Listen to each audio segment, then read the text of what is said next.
Sveiki visi, labai malonu jūs visus čia matyti ir pakviesti dalyvaujančius tokioj, iš tiesų įsimintinoj konferencijoje, sakyčiau. ES plėtros teisiniai aspektai aktualūs dabar, kaip ir tema, bet kartu labai norime švęsti ir tą 20-metį Lietuvos ES ir noriu pakviesti mūsų ministrę Eveliną Dobrovolską atidaryti šią konferenciją.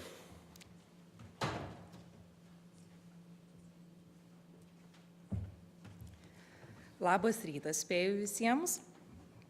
Aš tai labai džiaugiuosi ir dėkoju savo kolegoms, kurie suorganizavo šią konferenciją. Ir dar labiau dėkoju tai, kad mes iš tiesų turim ne tiesiog minėjimą to fakto, kad Lietuva yra jau 20 metų ES narė, nes tais pačiais metais dar 9 valstybės prisijungia, bet todėl, kad šioje konferencijoje programoje rado vietą labai svarbios ir dar 2 temos – Ukraina ir Moldova. Ir man atrodo, būtent šiandien labai turtinga programa atspindi tai, kur mes ir esame. Tai yra įsivertinti mūsų kelią. Ir kelias Lietuvos į ES nebuvo toks paprastas, toks labai greitas. Ir namų darbai buvo sudėtingi ir jie buvo be galo teisiški. Perkeliamos teisės yra viena, jos įgyvendinimas kartais yra žymiai sudėtingesnis.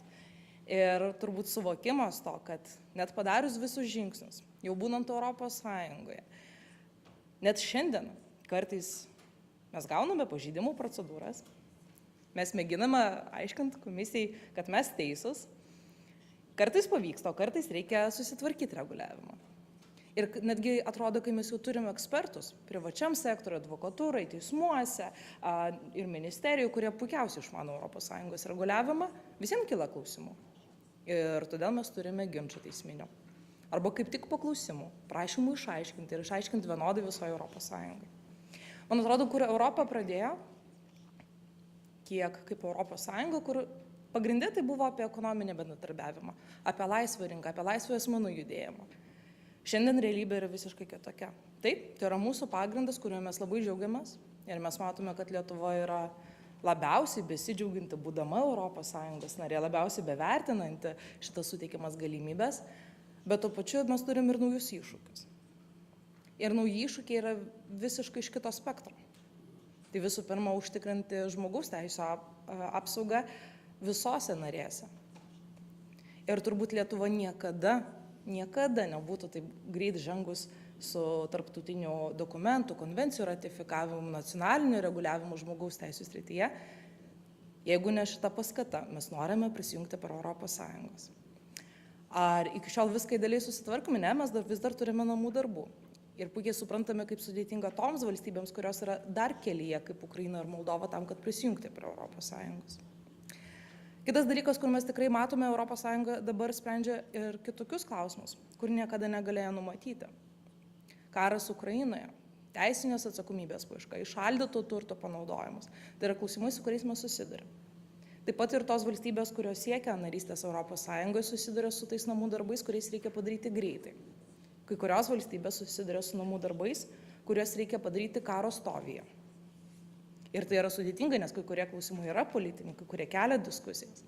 Tai man atrodo galimybė šiandien matyti visus jūs čia, tiems, kuriems rūpi ES, tie, kurie tiki teisės viršenybės principų ir tiki tai, kad mes nekalbam apie ES plėtrą. Mes kalbam apie tai, kad yra valstybės, kurie sąmoningai pasirenka žmogaus teisų apsaugą, teisės viršenybę ir laisvą rinką. Ir dėl to noriu kartu prisijungti. Tai gražaus renginio.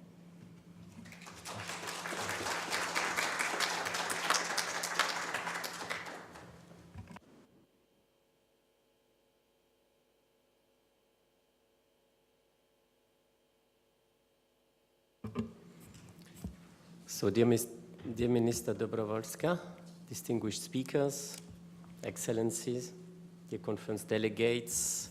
So from the outset, I would like to take the opportunity, also on behalf of the President of the Governing Board of the Academy of European Law, Mr. Jean-Claude Juncker, to congratulate the Republic of Lithuania for 20 years of EU membership. So with 2 days in advance, happy anniversary. Secondly, I would like to thank very warmly the Ministry of Justice for inviting the Academy of European Law to join and to contribute to this very important event, which aims at reflecting on the legal aspects of future potential, let's call it like this for the time being, enlargements of the European Union. I feel very privileged to be here this morning with you and to address such a distinguished audience. So, for those who are not familiar with our academy, the so-called ERA, we are a training institute set up over 30 years ago at the initiative of the European Parliament. Our mission is basically to promote a good understanding and good application of European law among legal practitioners throughout Europe by providing training and a forum for debate. So we train between 8,500 and 9,000 legal practitioners every year in Trier, near Luxembourg, where we have our headquarters, but also in the European Union, in Europe, and also, since pandemic, very much online as well. So ERA is a non-profit foundation, and as a foundation we have patrons, and our patrons are countries. So all EU member states are members, are patrons of the Academy. And I should say all current and former member states of the EU, since the UK is still a patron of ERA. Yes, it's possible to leave the European Union, but it's not possible to leave the Academy of European Law. It's like a prisoner. So, I mean, I must say, to be frank, they are not that active at the moment, but nevertheless, they still exist, they're still there in our boards. And we also have, but we haven't anticipated anything politically, Scotland the Scottish executive as an own patron on its own in our board, just in case. So Lithuania, the Republic of Lithuania, joined our foundation in 2012 as the first of the 3 Baltic countries. And over the last years, I would say that our academy has been regularly present here in Vilnius and welcome legal practitioners from the country. We work a lot and regularly with the National Court Administration, with the Bar Association, and of course with the Ministry of Justice. Today's topic is not only of great relevance for the EU, it's also, I must say, to put it egoistically, it also fits, let's put it like this, the development strategy of my organization, of the Academy, as one of the key strategic objectives of ERA is to work more and better for, with, and in the candidate countries, so of the EU, I mean. And in the last 2 years, we have focused very much on these countries. And in 2023, so last year, it still remains modest, but we were able to welcome over 300 legal practitioners from the candidate countries in our training programs. And also another sign is that in November last year, the Republic of Albania, as the first current candidate countries, joined our foundation. So as I speak today, there are many other countries, mainly from the Western Balkans, which have expressed the willingness to join in the next month. So let's see. In other words, it's possible to join the Academy even before joining the EU, and I hope it will be the case with Ukraine and with Moldova, with whom and with these 2 countries, we will be pleased to work increasingly in the coming years. And also, in order to be more active with the candidate countries, we have just created a special fund under the aegis of the Friends of ERA Association. I have a flyer which I will put at the front for those who would be interested.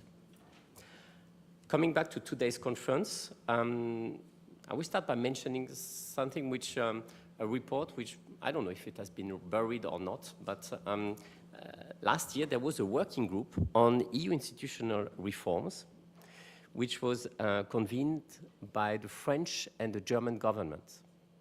And in September 2023, this group, the so-called group of 12, because these were 12 experts, submitted the results of its work with a report which was called, I quote, "Sailing on High Seas, Reforming and Enlarging the EU for the 21st Century." So 2 observations underlie the report of these experts. The first is that the inclusion of new member states is a geostrategic imperative. The stability of the continent and the security of the EU and candidate countries require rapid progress in this area, whatever the scale of the task. The second is that the EU's institutions, policy, and budget must be reformed before any further enlargement, or at least at the very moment of the next one. In this report, the expert group makes reform proposals, concrete ones, rather concrete, both in the short and long terms, which aim at increasing the EU's capacity to act, because you do not work in the same way when you are 27 if you are 37 or 36, 35. Strengthening rule of law and democratic legitimacy, very big issue, and getting the institutions enlargement ready, so to say. So the report very much highlights that reforms are necessary for enlargement. And in doing so, it outlines different paths to treaty change and proposes that certain states move forward at different speeds depending on their willingness to reform. Let's see. So I trust that most of you are familiar with this report and that it will also be taken into consideration in our debates during the day. So before, just to close these opening words, I would like to thank the Ministry's Chancellor, Augustas Ručinskas, for the initiative. Congratulate his colleagues, Karolis Deninis and Jolanta Vigeniene. And I apologize for pronouncing your name so badly, but this is first, Lithuanian is difficult, and second, I'm French. This is an excuse. It's always a good excuse. So thank you very much for this very smooth cooperation, also with my colleague Victor Vadas. You have been able to gather an impressive lineup of speakers with, of course, high-level representatives from the 2 candidate countries, Moldova and Ukraine, but also top experts from the academia, from the Supreme Court of Lithuania, and from the Court of Justice, but also from the legal practice. So the welcoming part is over, so to say. I propose to move directly to the program and to our first session of this morning. As you can see, we have a first session, which is in fact to be divided in 2 parts, because given the importance of the topic he chose and given the importance of the speaker who will address you first, it's not a presentation, it's a keynote. So, and who will set the scene actually for today's debate. So it's my great pleasure, great honor, to introduce our first speaker, Michel Petit, who has been a lawyer at Clifford Chance since 2008. But what makes you very special is, of course, that prior to joining this prestigious law firm, you worked for 27 years at the European Commission, where you held various positions, and I will mention only 3, just to show you where we are. Legal advisor to the former president of the European Commission, Jacques Delors, from 1991 to 1994. If I make a mistake, you have to correct me. Director of cabinet of another president of the European Commission, Romano Prodi, from 2000 and 2001, and Director General of the very powerful Legal Service of the European Commission from 2001 until 2007. Your keynote speech is entitled Process and Institutional Challenge in Enlargement, And I think we all very much look forward to hearing your thoughts on that. The floor is yours, Mr. Petit.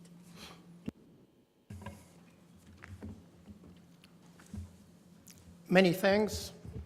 I will rely on your presentation to thank the whole tenants, the ministry, and all of you.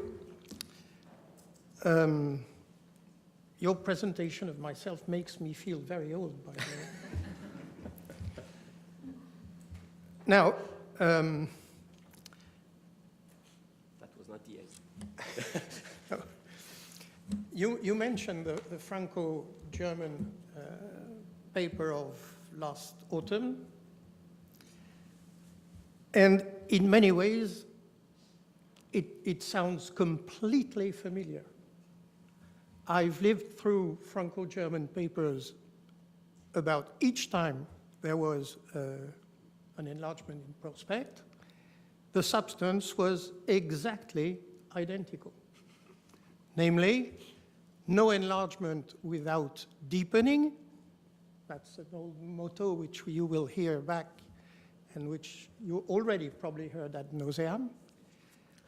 And the famous, in my view, mythology of coopération renforcée, different speed. Different speed, I've seen that work only when it is treaty-based. The euro, Schengen are good examples, but to have that kind of multi-speed Europe on a sort of adventurous or imaginative or daily experience simply does not work. In particular, when it is put forward by France and Germany, which immediately gets many, many people very suspicious. And the idea of this multi-speed is that in practice, immediately, all members wish immediately to say, well, I'm part of it. And that's the end of the idea, basically. So it cannot be improvised outside the treaty for a number of reasons, even the sort of almost primitive legal reason that if it is not covered by a system where a court can annul a decision taken by the sort of most speedy member states, there's no protection, it doesn't work. So it's a good idea, but only when it is really well framed. Now, I turn back to my own, to my speech of this morning, which is less glamorous. I think just one word on enlargement as a whole, which is undoubtedly one of the greatest achievements of the Union. I think we'll come back to that. You mentioned it, geostrategically imperative, and it has worked. It has worked remarkably. And it competes with the achievement of the internal market, with the creation of the euro, as the real sort of great achievements in Europe. But it is of another nature because we're talking there about bringing together countries in peace with the same values, which goes a little bit beyond technical rules of the internal market or even monetary rules of the euro. Now, I have to apologize burdening this morning with far less glorious issues. These are technical issues and mostly on the EU existing situation front, but they are part of the debate on enlargement, on any enlargement. They are real issues, and they are inevitable issues. We will come across those again at the next enlargement. Over 20 years ago, in 2000, coming out of the Treaty of Nice, I tried to summarize a remarkably frustrating Treaty of Nice. The title of my article at the time was Nice, Existential Treaty, Non-Essential. And it went on, the main charm of the Nice Treaty is to exist. It establishes the situation that the European house being in order, there is no further preliminary to the enlargement. To open the way for the great 2004 enlargement was indeed the main objectives of the Nice Treaty, as was before the Treaty of Amsterdam, and even the Treaty of Maastricht, which paved the way to the enlargement of Austria, Sweden, Finland, and at the time Norway, which was supposed to come in as well. But in Nice, the real content of substance in all the other subjects was extremely thin.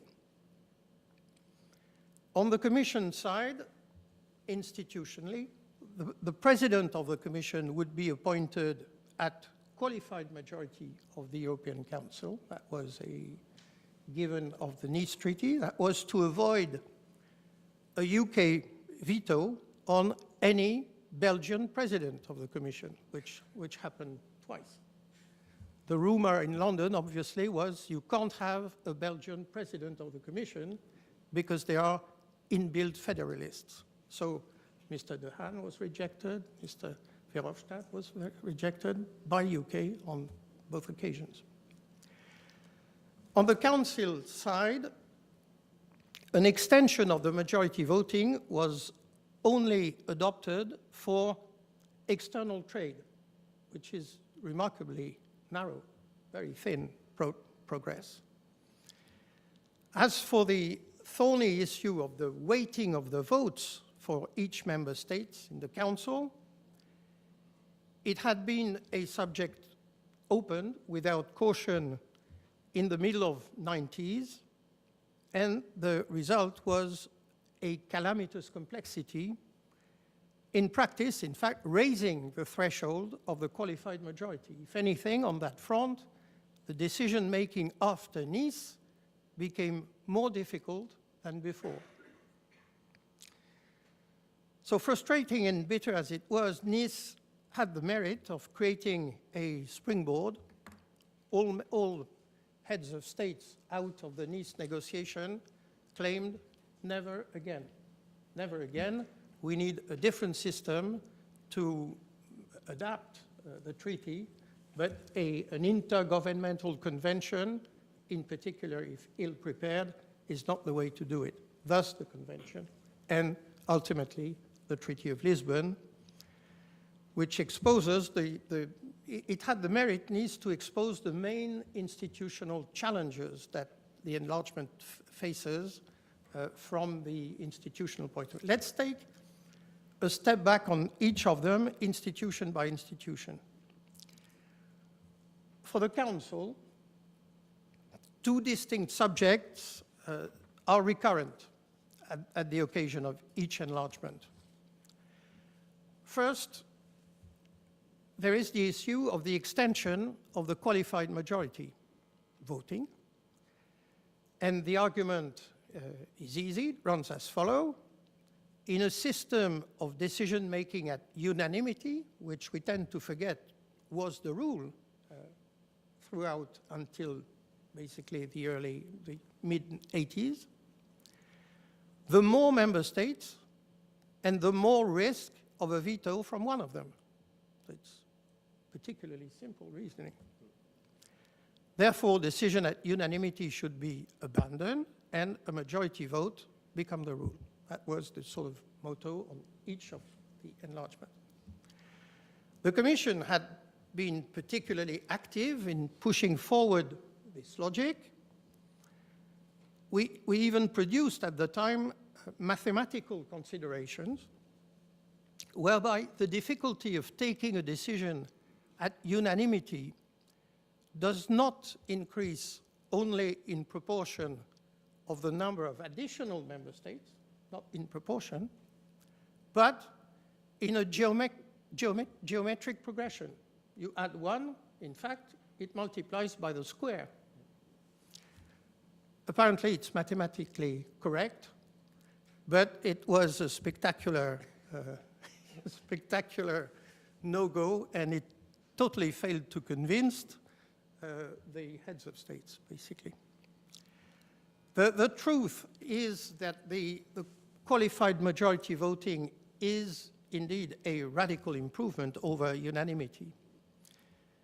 But in all our experience, not for mathematical reasons, but for tactical and political reasons, mostly, which have nothing much to do with the number of members around the table. And that's the point I'm coming to. It's probably a false subject of enlargement. Unanimity leads to easy defensive positions.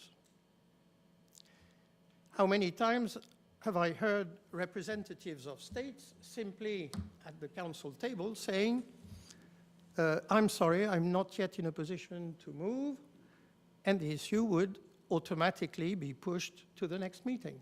And for some directives under unanimity at the time, it took 15 years, 16 years, 17 years for the nurses' directive. Quite stunning result. Whereas with the majority voting comes the essential, the risk of being minorized, which is a position most member states hate. And as a result, the positions are immediately more proactive. The opponent to a measure thinks in terms of how will he join the majority, of constructive compromises. If he just sits back and opposes, he will soon be in trouble. That's the charm of the majority voting against unanimity, not mathematics.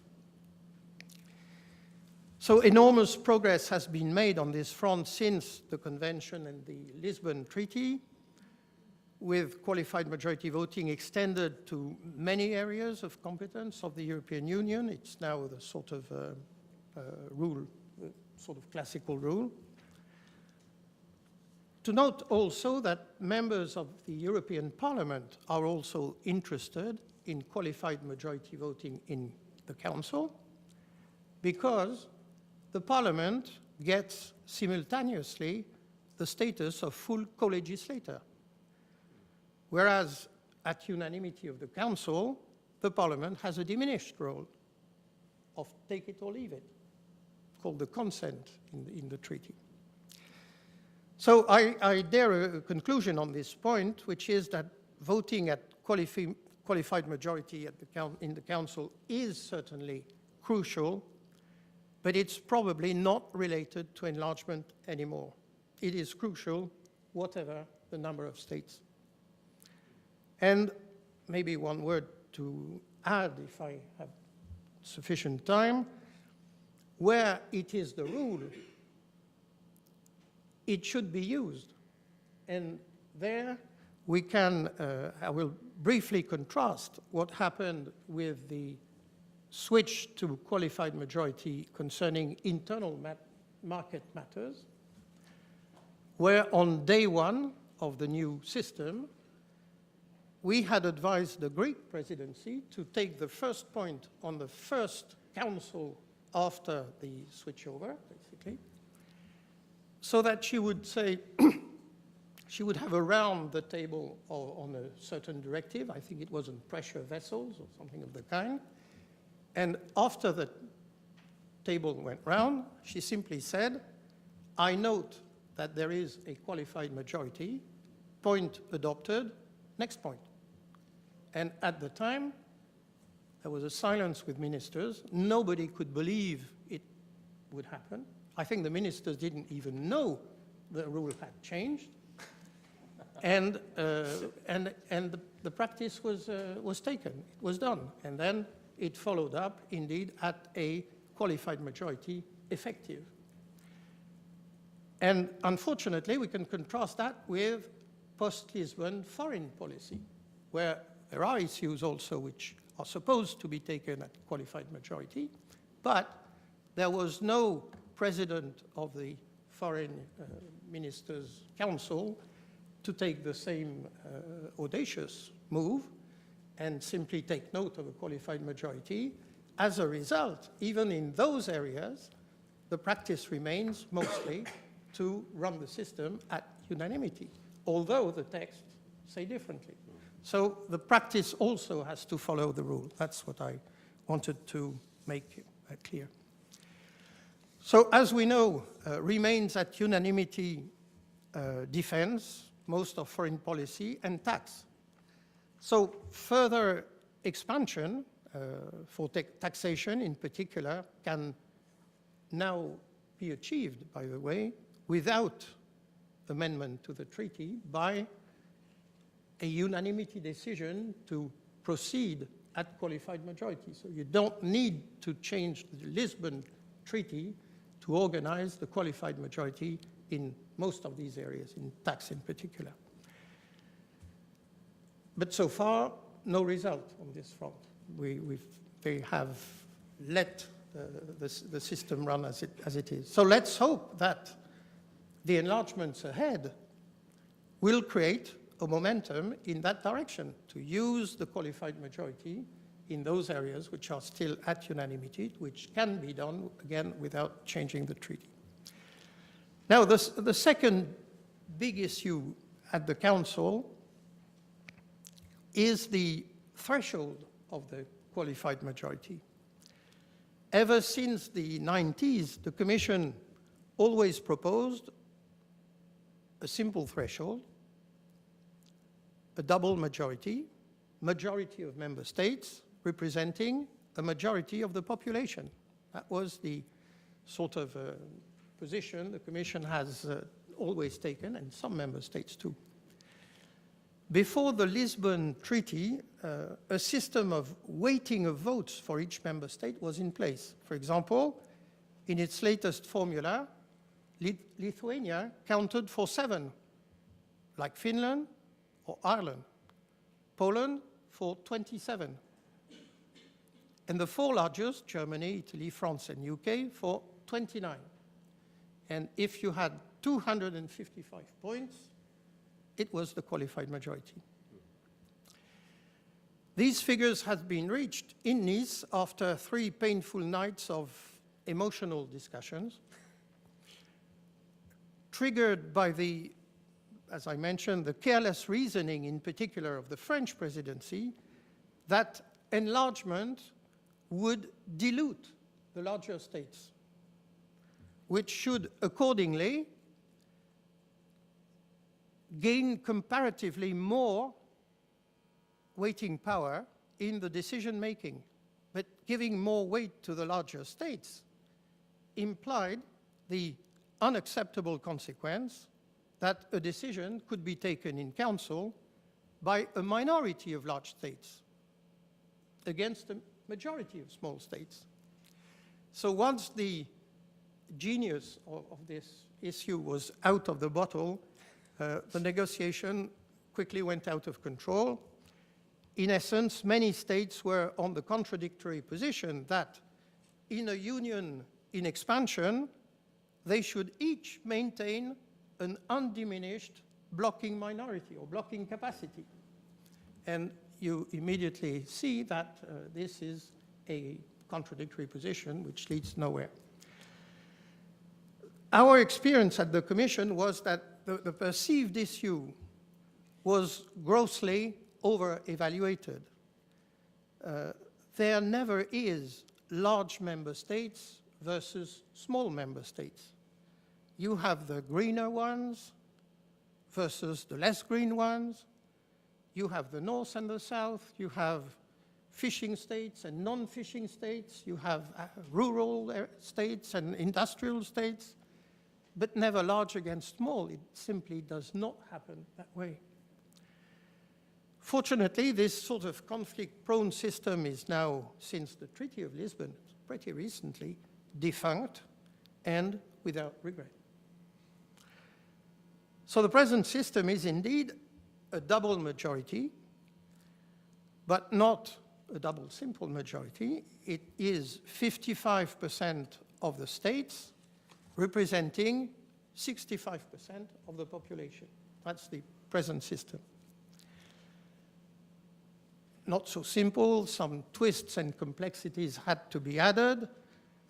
In foreign policy, it's not 65% of the states, it's 75% of the states. And also, because this sort of high level of population gives a bonus for large states, it was counterbalanced by the provision that a minimum of 4 states was necessary to constitute a blocking minority. That was in order to avoid that 3 large states could be a blocking minority. So although simple in principle, there are some complexities around. No doubt that on future enlargements, the national experts will take out again their calculus, the algorithms, to check the relevance of these figures with an increased number of participants. So this will come back and will be meticulously reviewed come any enlargement. Now I turn quickly to the European Parliament. Number of MEPs is also always an issue, although much less contentious. The Treaty of Lisbon establishes that the representation of citizens shall be digressively proportional, with a minimum of 6 per member state for the very small member states, Cyprus, Malta, and a maximum of 96 for Germany. Adaptations have since been made, mostly following the big leeway left by the departure of the British members of parliament, which made easier the arrival of Croatians. And so they didn't take the view of ERA that UK should stay. Now, in contrast with the Commission, you also have a tricky issue, which is the number of commissioners. Number of commissioners has a long history of quite intense debate. Its peak, again, took place during the negotiation of the Treaty of Nice, with the prospect of 10 new commissioners in the 2005 Commission, following the great enlargement of 2004. In a nutshell, the view had been recurrently and strongly held that the Commission, through the enlargement, was getting too large, that there were not enough useful portfolio for the number of commissioners, and that the Commission would inexorably not be able to work as a real college, but rather as a mini assembly with votes systematically in the Commission. In such a general mood, the easy starting point was almost inevitably to remove the second commissioner, which the 5 larger member states could still appoint. Until then, large member states had 2 commissioners. But the big issue was the next one. How about less commissioners than member states? The pros and cons are well documented. On the pro side of less commissioners than member states, you have the argument of efficiency of the college, of direct implementation of the principle that commissioners do not represent their states and are independent from their states. Also, the supranational image of a college would be reinforced. But on the other side, you had argued the importance for the citizens of each state to feel that they are usefully represented in Brussels, particularly strong feeling for member states, for smaller states, and particularly useful for new member states to see from the inside how the system works. Other argument is that the size of the Commission, after all, is not so extraordinary and remains smaller than many governments in member states. And maybe, above all, there was that high suspicion from the smaller states that in a system where not all states would have a commissioner, large member states would always manage to have theirs. Can one imagine a commission without a French or a German commissioner, was the question usually raised. But the end product of the Nice Treaty was that when the EU would reach 27 member states, the following commission would have less commissioners than member states. So basically, let's not do it now, but the commission after can cope with that system. And key to reassure the medium and small states was that there was a system whereby commissioners will be chosen, and I quote, on the basis of a system of strictly equal rotation between the member states, reflecting the demographic and geographical range of all the member states, full stop. And coming to think about it, reflecting the demographic and geographical range of all member states is a pretty cryptic indication. It's fortunately, it never had to be put in practice. So the convention and the Treaty of Lisbon actually convened shortly after the Nice Treaty, repeated the same result in Article 17 of the treaty, with the additional precision that the number of commissioners will be 2/3 of the number of member states, but always on that sort of strictly rotating basis, and so on. This was not the end of the story, and the follow-up is well known. And the rotating system was never tested because the price to pay to surmount a negative referendum in Ireland to the treaty was for the European Council to unanimously decide that the Commission would remain with one commissioner per member state. So that is the end product, and that is where we stand. Where will the Commission go next? The sensitivity of the subject seems to have been put at rest. Of this subject of number of commissioners, I mean, the European Union gaining significantly broader competences with the Lisbon Treaty has probably partly justified the good use of a larger number of commissioners. We now hear rumor that the next commission will have a defense commissioner, for example. That's a portfolio on its own. And imaginative formulas for forming an efficient commission with 28 commissioners have been found with the use of clusters of commissioners, with the multiplication of vice presidents, with thinner portfolio than normal commissioners.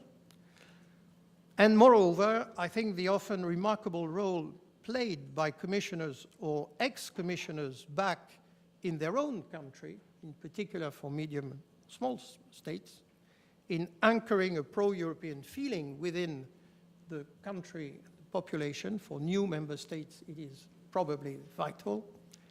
That has certainly not passed unnoticed. So far, so good. However, with the opening of accession negotiations for 6 new members or more, we don't know yet, it would not be too surprising that the subject, with all the other subjects that I've just briefly mentioned, will return to haunt the corridors of power of Brussels. They will come back, even if the Treaty of Lisbon is not reopened, because they will at least be part elements of the Treaty of Accession or treaties of accession, if there are several of them. So that's it. I think I was the designated victim to touch on these boring institutional subjects, which lack glamour, are very trivial, but for which member states can become ballistic.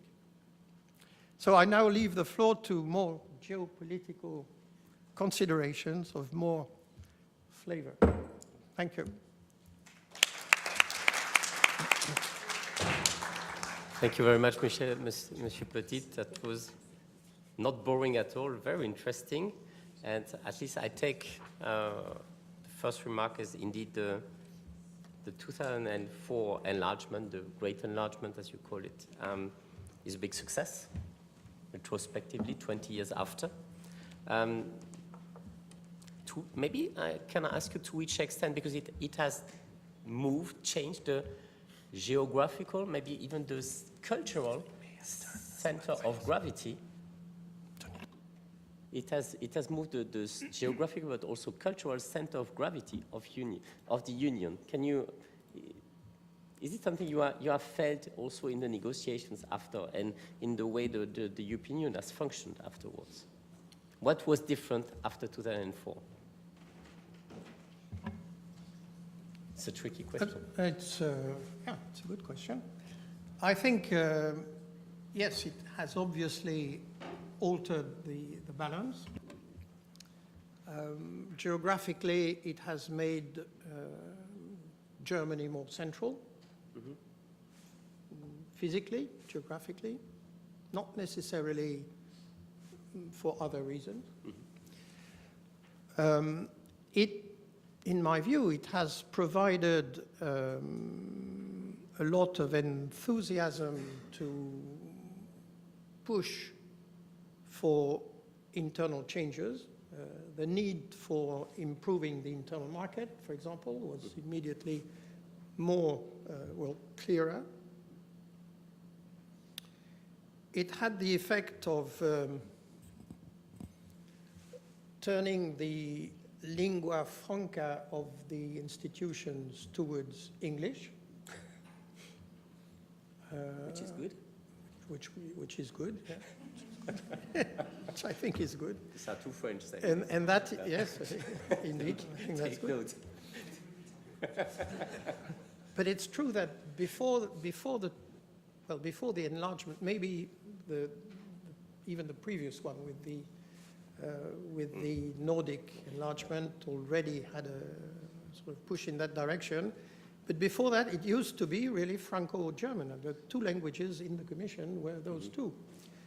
And it has now switched completely towards English, which is simpler and a sort of more easy framework for our common understanding, basically.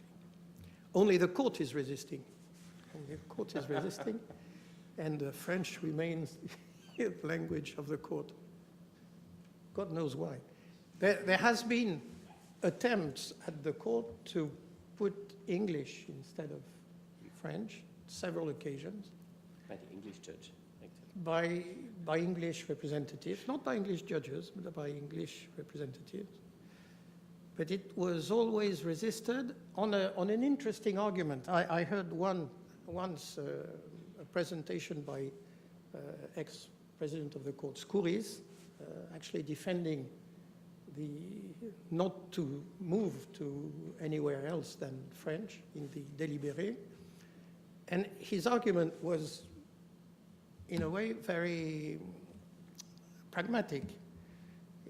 Skouris said, well, for me, what we agree between all judges is that there should be a single language.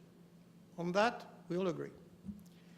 For me, French is my fourth language, after Greek, German, English, and French. So I'm pretty open. And if you, representatives of state, can put on the table a check changing the 800 translators and translators we have into French, into translators, into English, I can consider it. And that was the end of it, because indeed it was so costly that it could not progress. So that's the sort of fragile reason for which the French remains at the court. But apart from that, I think the enlargement was a remarkable success. It multiplied the input from areas which we did not suspect. We had already seen that in the Nordic enlargement. It has increased the conscience of many people in the west of Europe of the extent of the differentiation between these states, which usually, I mean, before the Baltic enlargement, I had no clue of the differences between the three.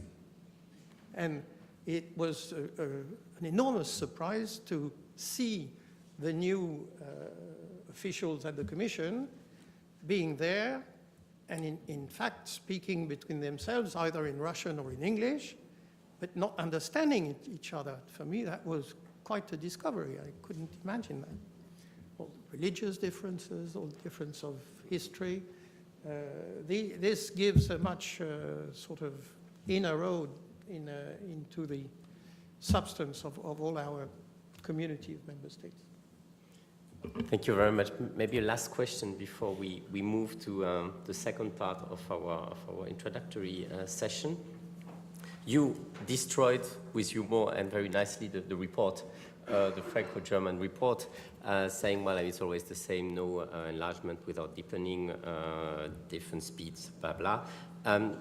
Nevertheless, I mean, the basic question is, do you think that a reform of the treaty will be necessary, compulsory, to absorb or to make this enlargement up to indeed maybe 9 or 10 new member states in order to make sure that the EU can still function properly and is not blocked? And if yes, what? My bet is that the treaty is not going to be amended. At least it will not be reopened.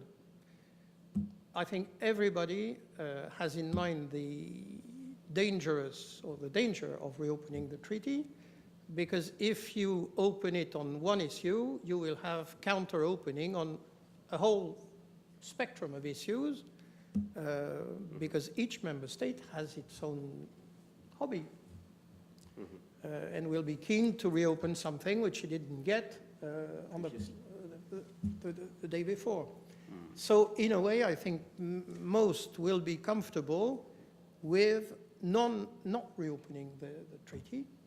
Now, this doesn't mean that nothing will happen, because it will have to happen. All these issues I just mentioned will need to be treated. Budgetary rules will need to be altered. I mean, a lot of different sectors will have to be touched, but it can be done probably through the Treaty of Accession and for qualified majority if needed, and if the political will is there, it can be done within the existing treaty. So reopening the treaty would be a very substantial move, and I don't think it is necessary, probably rather dangerous at this time. We've seen the difficulty of ratification of a new treaty on the basis of the EU, whereas ratification treaties are usually pretty easily ratified by member states. Thank you very much. Are there any immediate questions to Michel Petit right now? Yes? If you don't have question, I will ask you. No? Okay. So maybe later. So I propose to, so thank you very much once again. Thank you. And I propose to move to the second part of this first session and to the political and legal aspects of Ukraine's accession to the European Union. It's my pleasure to welcome the first speaker of the second part of the first session.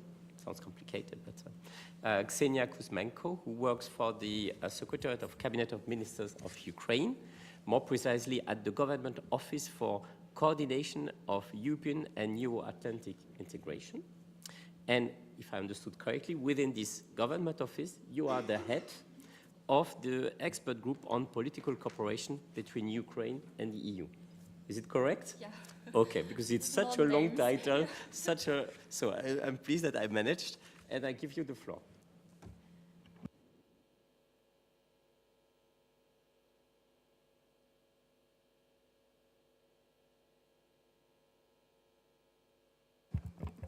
So I would like to thank you for inviting me to this really important conference, and it's my honor to participate with such an honored guests. So thank you very much for this. And actually a word about the government office. It has really a long name, which is difficult to memorize. And actually what we do is coordination of the overall activities in the EU integration and Euro-Atlantic integration as well, of all the ministries in Ukraine. And also we are responsible for forming the relevant policies in the EU integration. So I'm here to start with the political aspects and actually our story, what we do, and what our steps are. So, you know, if in 2013 we could only dream about signing the association agreement with the EU, in 2024 we are about to start the official accession negotiations, which is very important for us, and we are literally fighting for this right.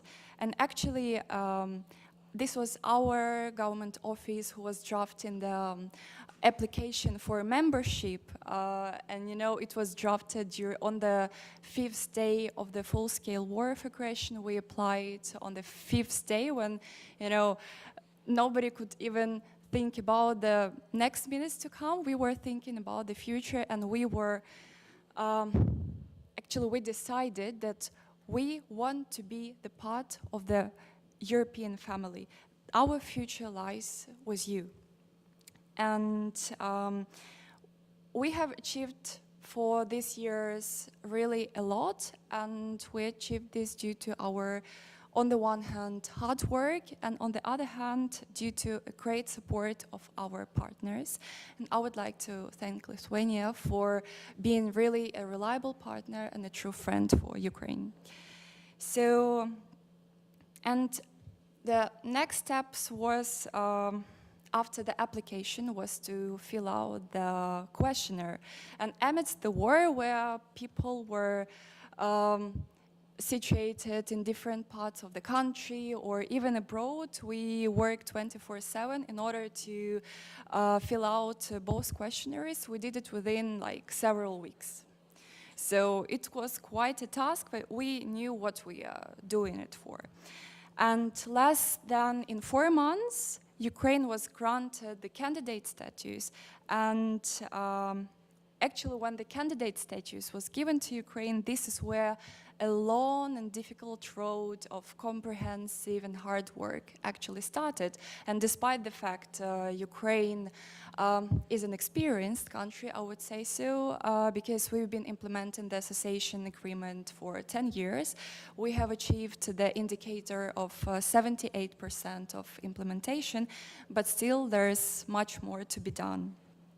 And along with becoming the candidate country, Ukraine received 7 recommendations, 7 steps to achieve, which were prerequisite for opening of the formal accession negotiations. And in December, this decision was made by the European Council, and I would frankly say that it indeed motivated Ukrainian people. It showed us that we are not alone and we are welcomed in the European family.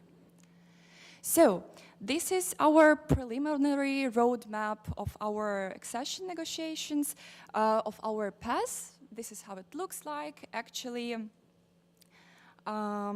you see that we were working on the 7 recommendations, which were afterwards followed 4 more. We consider to have implemented them. And also we are working on our stance and preparing the negotiations. And you see where we are right now. We are also on the part of doing the official screening with the European Commission. So, actually, before opening the, before the European Council, made the decision to open accession negotiations, we worked also on the so-called self-screening. It was very important for us to get acquainted with the system, with the future steps to be done, because it was first and foremost important for our line ministries to understand the system and to understand what they will have to do when the time comes, because usually we like to do things very fast. So you can see the result of the self-screening on the screen. So we actually found out that there are 28,000 of key acts, of the legal acts, and it will be quite a task for us during the official screening. But we have found out that, for example, 3,000 of them are already somehow actually to be implemented, and 104,000 are at least to somehow to some extent implemented. So, and actually our key priorities for now, for the negotiation process, it's, as I already mentioned, the screening, the action plan of the recommendations of the European Commission, and the roadmaps which are necessary to open the first cluster, and the NPAA. So, and actually, the action plan and on the implementation of the Commission's recommendations, it is based on the enlargement package report provided by the Commission in 2023. So you see that we have like a lot of steps to be done for now, but it will be changed every year due to the new reports the European Commission will be providing to us. And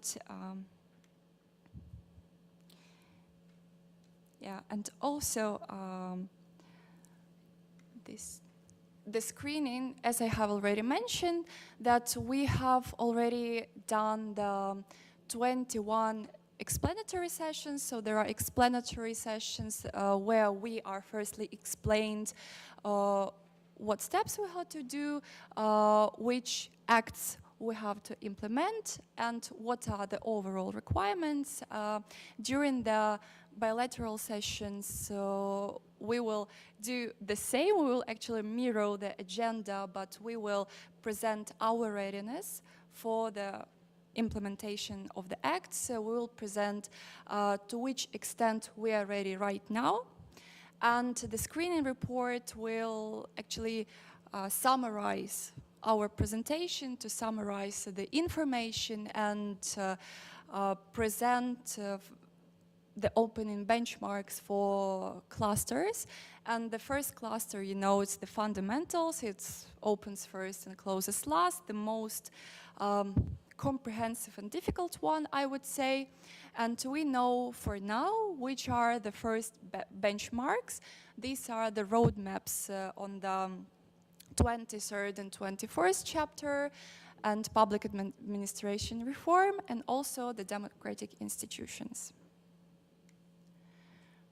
So, and we also know for that screening results are also important for one more thing. It's the NPAA, National Program for the Adoption of the EU Acquis. I will not concentrate on it too long. It actually will be the NPAA itself, and the action plan for it will be based, as mentioned, on the screening, and will become actually the map of our reforms. And also to monitor the, I'm sorry, this was, okay. Oh no, that's, oh, I'm sorry. How can we, yeah. I'm sorry. And also to monitor the progress made under the NPAA, we are going to establish the system Pulse of Accession. We have the similar system Pulse of agreement, we are tracking the results of the implementation in every sphere of the association agreement. We plan to do the same thing for the NPAA to track all the progress, which will be actually available for everyone willing to see how many steps and which results were already achieved.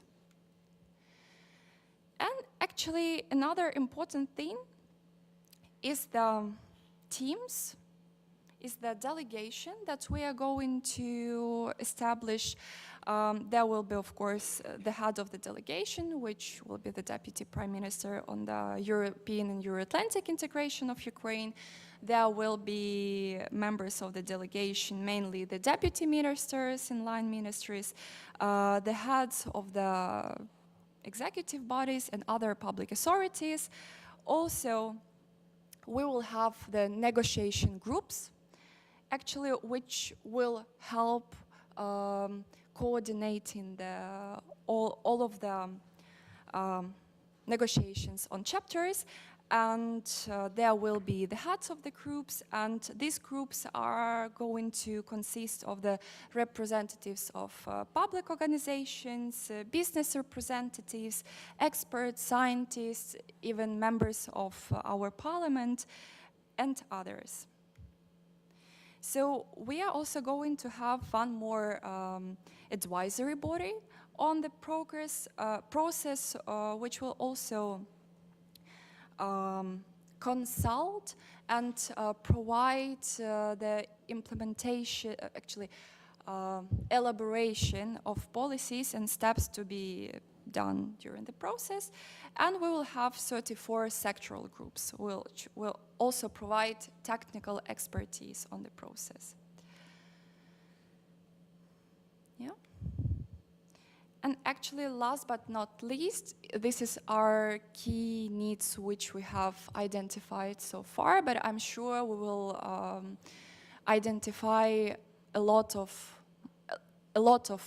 them actually a little bit later when we start the process itself.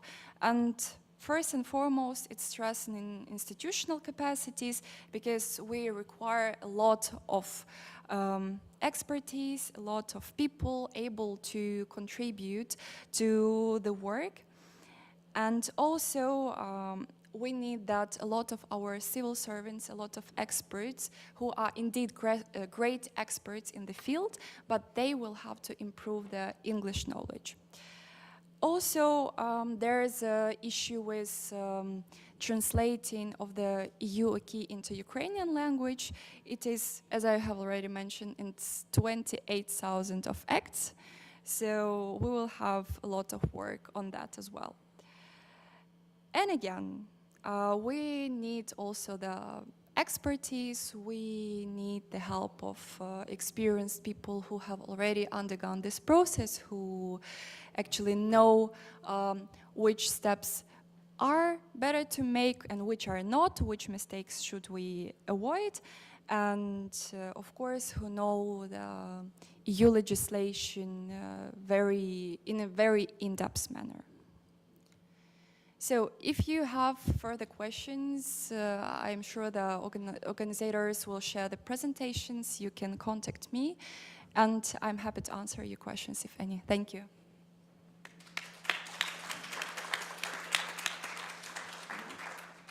Thank you very much, Ksenia. Are there any immediate questions? Adam Wazowski, Professor Adam Wazowski. Yeah.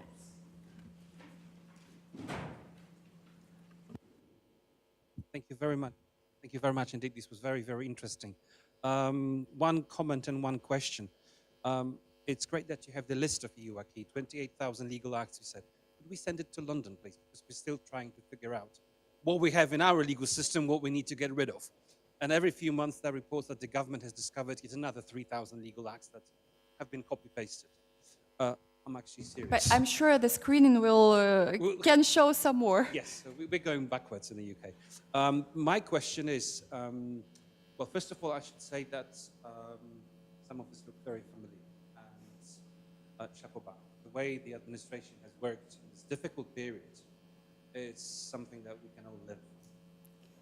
Now, one thing that worries me, you've mentioned how many civil servants are needed to work for the government. You haven't mentioned anything about staff retention policy. Staff retention policy, if there is one that is going to be developed, because of course people are trained. College of Europe has been running courses and many other institutions.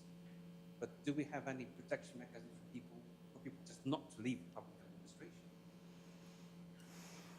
Thank you very much for your question. It is indeed very important and difficult for us because we understand that it is our primary interest to keep people who have worked before and who will enter the system right now, because we are really attracting a lot of new people to our teams, both in the government office and the ministries. But still, we should find a way how to keep them there. And we had a reform of actually the salaries reform, which can be like an advantage right now, but still we will have to find a mechanism of people really wanting to go to the civil service. It's question number one, and not leaving it. So we are working on it. I know that there's also a process of restructuring the government office, and I really hope that we will come up with some results that will, I cannot say for all the ministries or for all the system, but we will do our best to keep people there. So if there are any recommendations, we would really appreciate them. Thank you. Any further questions, remarks? No? Okay, thank you very much, Ksenia. So it's time to move now to the judicial aspects, if I understand correctly. And it's my pleasure to introduce Bohdan Veselovsky. Do I pronounce your name correctly? Oh, I'm glad. So you work for the Ministry of Justice of Ukraine in the Directorate of Strategic Planning and European Integration. And within this directorate, you are the head of the expert group on European integration and policy coordination.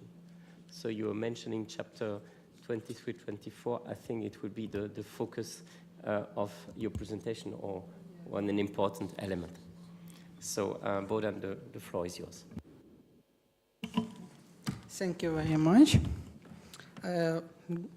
Good day to all distinguished guests, and I am grateful to my invitation and to all team of Ministry of Justice of Lithuania for organizing this unforgettable event. First of all, I would like to emphasize that the fulfillment of Ukraine's obligations in international and European dimension and in the field of European integration is currently one of most important tasks for all central executive bodies and legislative power, and I believe for judicial branch of power. Ukraine is fighting not only with Russia, but now we fight with also itself for our future, breaking our post-Soviet legacy, and this struggle is harder for me, for my opinion. It's more complex and is similar to changing oneself, one's behavior, and one's thoughts and internal state. And the European integration is like a framework of the struggle, the rules of battle we have adopted and we have accepted by general rules of this combat. In the process of preparing for membership, Ukraine as a candidate status, as one of the main legal tasks, must harmonize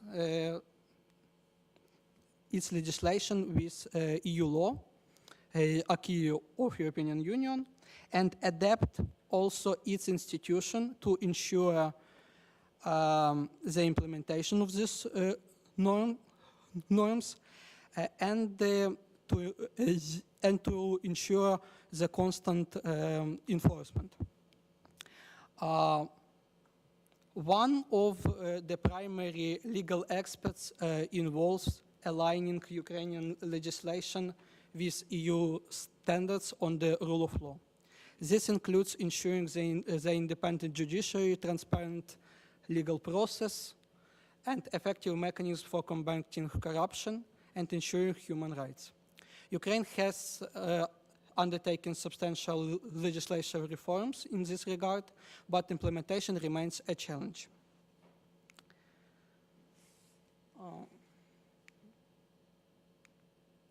Okay. As we know, the law of European Union is divided into 35 chapters, which at the same time act as chapters in the process of negotiation, of membership negotiation. The specified negotiation chapters are grouped in the cluster, and the first cluster is called Fundamentals, which contains negotiation chapter 23, Judiciary and Fundamental Rights, 24, Justice, Freedom and Security, chapter Functioning of Democratic Institution, also Statistics, Financial Control, Public Procurement, Public Administration Reform, and Economic Criteria. The Ministry of Justice of Ukraine has been designed as the main coordinator under negotiation chapter 23 and 24, as well as under the chapter Functioning of Democratic Institution. These chapters focus on the rule of law and strengthening the democracy in our state. For example, chapter 23, as we know, Judiciary and Fundamental Rights, describes EU policies in the area of judiciary and fundamental rights, and it's the main feature of this chapter is absence of clear legal acts and EU standards,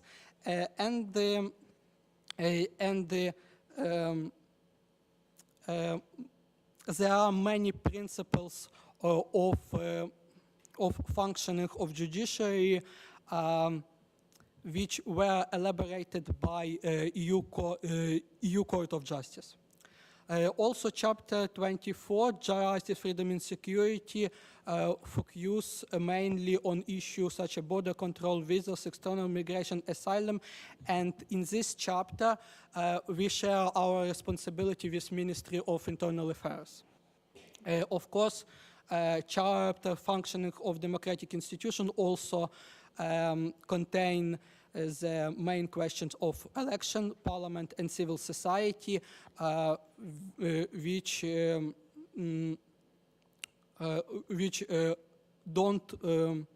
cannot be fulfilled without Parliament of Ukraine, legislative power, without Central Commission of Election, and without many central bodies who are responsible for many questions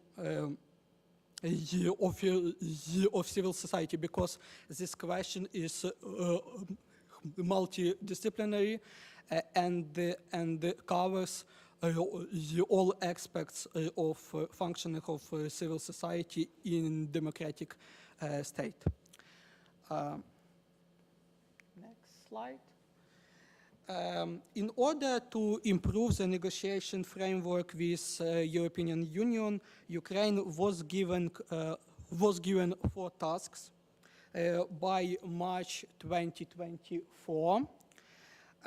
Namely, the first recommendation is increasing the NABU staff National Anti-Corruption Bureau of Ukraine, bringing the legislation on national minorities in line of all Venice Commission recommendation. Also this restoring the powers of National Agency for Prevention for Corruption. Also to adopt the law on lobbying. Now the Ministry of Justice had fulfilled all this recommendation, and I try to describe in detail about all of this recommendation. The Ministry of Justice of Ukraine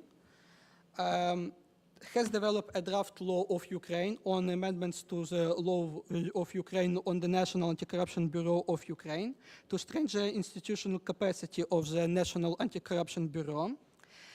And we established the gradual increase of human resource of National Anti-Corruption Bureau, in particular by increasing the maximum number of NABU staff from 700 to 1,000 people, and increasing the number of senior staff for 500 to 750 people by 2027.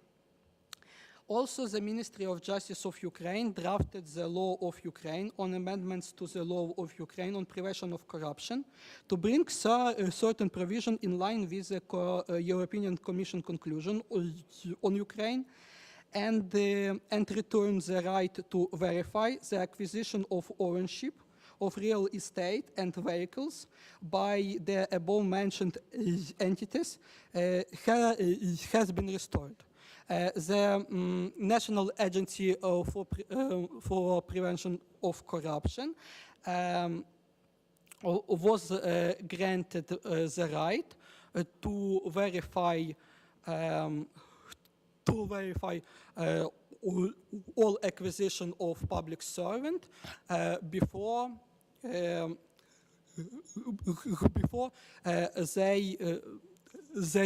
became this public servant. On 8 December 2023, these laws were adopted by Parliament.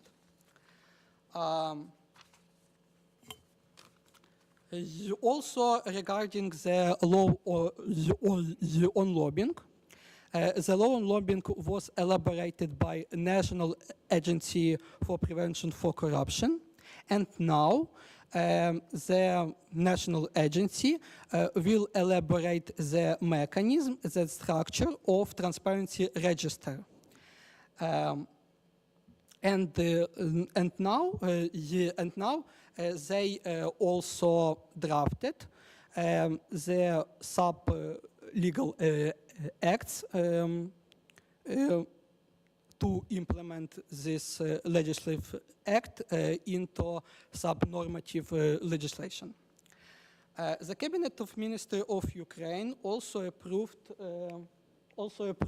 the action plan for implementation of European Commission recommendation adopted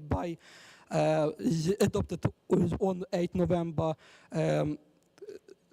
past year, and they were presented in the Ukraine Progress Report under EU 2023 enlargement package. The document defines more than 315 measures to implement the European Commission policy recommendation, as well as key recommendations for all negotiation chapters in accordance with the cluster approach, the timing of their implementation, the responsible public authorities, and the algorithm for monitoring the implementation of the plan's provision. The Ministry of Justice has been designed as main responsible for 16 measures, for 16 tasks, and also co-responsible for namely 40 other tasks. Within the framework of this plan, the Ministry of Justice of Ukraine is developing measures by coordination, regulatory and supportive role for the following activities. The next slide. This is a reform of Economic Security Bureau of Ukraine. Also, this is drafting the law of Ukraine on amendments to certain legislative acts in connection with the adoption of law of Ukraine on administrative procedure, which will amend more than 100 different regulations and allow the updated administrative procedure to start working. Also, we are talking about the draft law of Ukraine on amendments to the law of Ukraine on the Economic Security Bureau of Ukraine to improve the work of Bureau, which aims to improve the legal framework of this Bureau. This draft law provides of mandatory certification of the deputy directors of Bureau, in accordance with the procedure established by the Cabinet of Ministers of Ukraine, as well as 1 year after the termination of cancellation of martial law. Also, there is certification of all employees of the Bureau who were appointed to position before the recruitment of the Bureau. Also, the main tasks and the main problems are improving the procedure for selecting candidates for the position of justice. Also establish a new court to hear administrative case against state bodies after eliminating the district administrative court of Kyiv. Also ensure predictable consistency and transparency of disciplinary practice against the justice. In this light, in this framework of this reform, now the Commission for Competition of Disciplinary Commission has started their work, and these tasks was adopted by European Commission as one main pillar and indicator of Ukraine facility plan, and Ukraine has already got a primary financial tranche for fulfillment of these tasks. Also, we are talking about improving the procedure of plea bargain with the investigation, and Ministry of Justice have also developed the draft law, and now this draft law is discussed by other central executive bodies.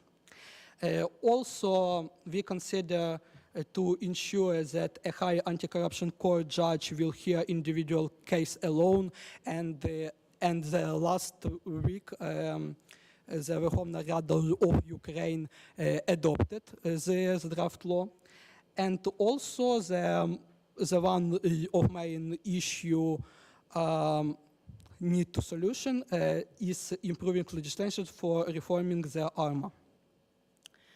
Okay.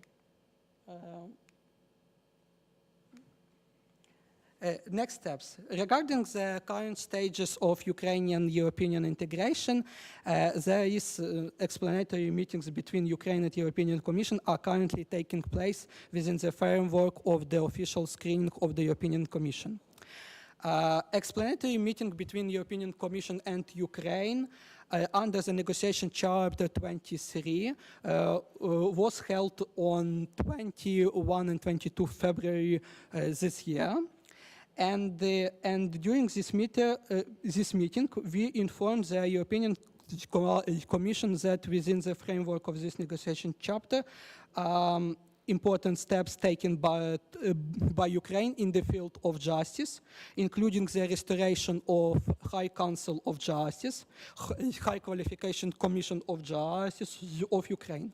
At the same time, a number of important laws has been adopted in the fight against corruption, aimed to improving the efficiency of NABU, expanding the powers of National Agency of Prevention of Corruption, and also strengthening the institutional independence of Special Anti-Corruption Prosecutor Office. A month later, on 19 March 2024, a similar explanatory meeting was held on the official EU screening of Ukraine and Moldova in the context of chapters on functioning of democratic institutions, which is a key part of fundamental clusters. It should be noted that the sustainable functioning of democratic institutions is the basis of the Copenhagen criteria that guarantee a democracy and rule of law in each EU state.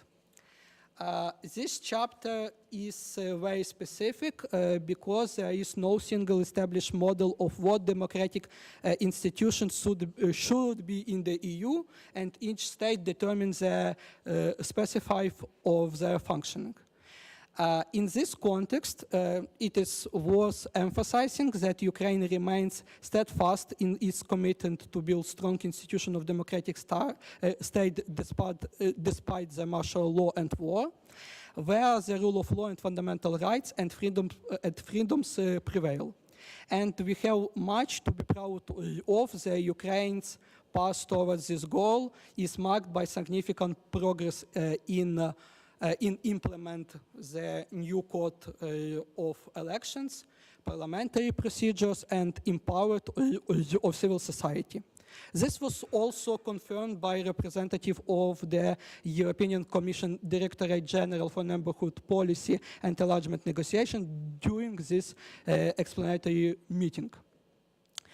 We are currently preparing for bilateral meetings within the framework of official screening, which will form the basis of further negotiation. At this meeting, the European Commission will take a snapshot of current situation in Ukraine, so-called record the state of affairs before the acquis approximation, and include this information in the official screening report. It is expected that Ukraine will have to provide 3 key indicators, opening benchmark, in the future. Ukraine have to elaborate a roadmap for the rule of law, for the public administration reform, and for the functioning of democratic institutions. It should be emphasized that these are only indicators that the European Commission has already told that expects from Ukraine, and the European Commission believes that the key indicators for opening negotiations should be minimal. However, member states can add more criteria. In this roadmap, we understood that we should reflect the steps in the line with Ukraine vision from where we are now, as documented in bilateral meetings and in the relevant report of the European Commission on the results to full compliance of Ukrainian national legislation with EU legislation.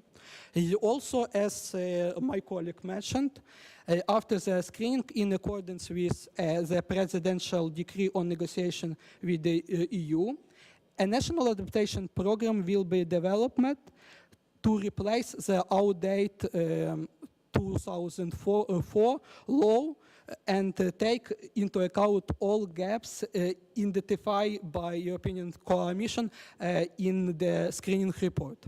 But this will be a new page of our European success story, and I hope we gather once again to discuss next steps and next progress of Ukraine in this field. Thank you very much for your attention.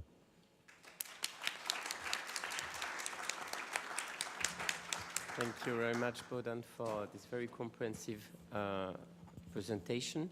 Are there any immediate reaction before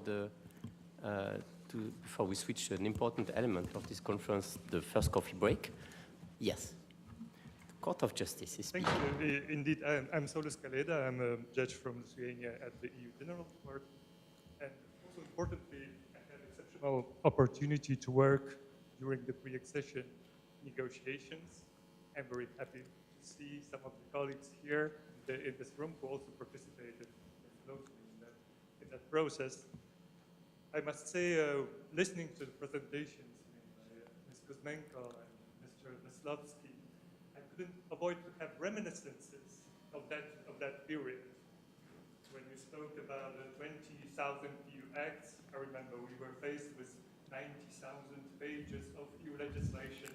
And we had 31 chapters, it has 35 chapters. If I'm not mistaken, that is, journalists can correct me if I'm wrong. Also, this week was, this is the week of reminiscences of that period. And at one of the conferences, a colleague mentioned that one of the documents that we received from the EU Commission was a white paper on internal market, say 5 or 96, the requirements of the internal market. And at that time, it was not clear what to do with such a large document. So we sent it to all the ministries, saying, please implement and report next week. So that was the initial approach within the 1996, 1997. Well, this is all to say that the process is so technical, so tragic, bureaucratic, that it is easy to forget how important it is about the value alignment. And I can only congratulate you that you're doing this very important work in such difficult context that Ukraine is facing. And the replies, Ukraine replies to the Commission's questionnaire, when you see the length, was a very good example of that difficult work. And now my question was mainly, since you are closely involved in it, what would you underline as the most difficult areas, or the most areas of resistance that when you look forward to this process?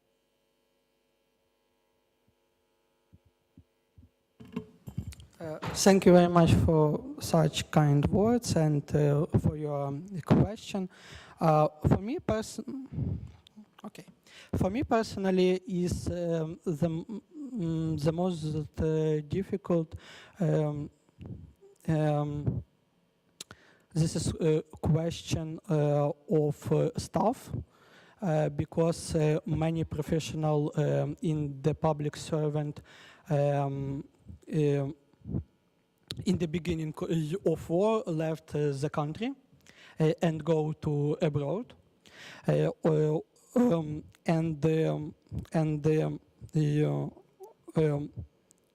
my other colleagues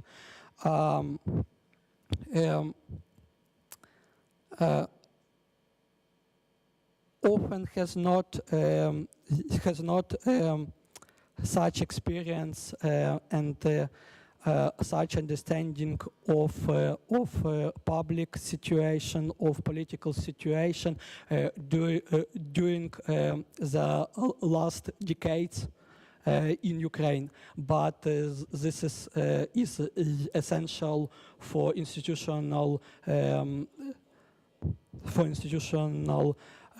conscience in this governmental story, in this technical and bureaucratic process. Also, we face to lack of expert knowledge of EU law and of excellent knowledge of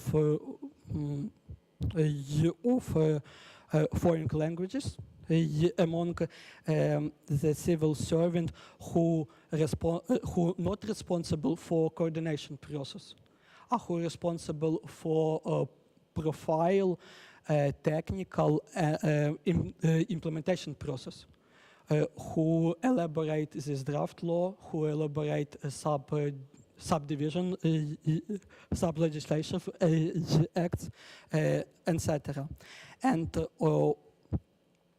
also, for me, this is the question of improving the cooperation between state agencies, state bodies with international aid projects, because we are very grateful for international aid projects for its contribution to European integration, to Ukrainian successful story, and help to civil to public service to fulfill this obligation, but often international aid projects taking account different reasons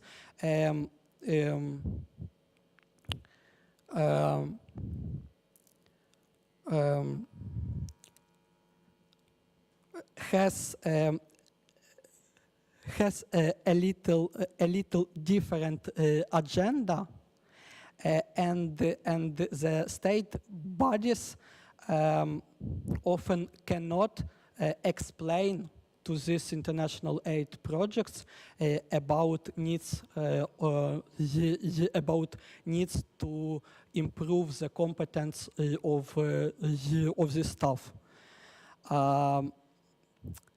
Often this situation remains heavy because the staff of central executive body don't know about all moments, all expert moments of European integration, of Brussels bubble, of Brussels bureaucratic language. And it's these elements of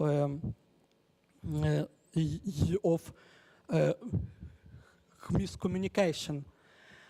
But I believe that each day the situations became better and better, and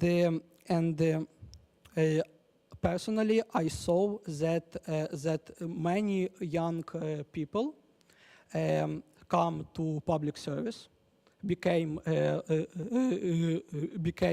the civil servant, despite the size of salary, despite of limitation of any rights, despite the martial law, because the young people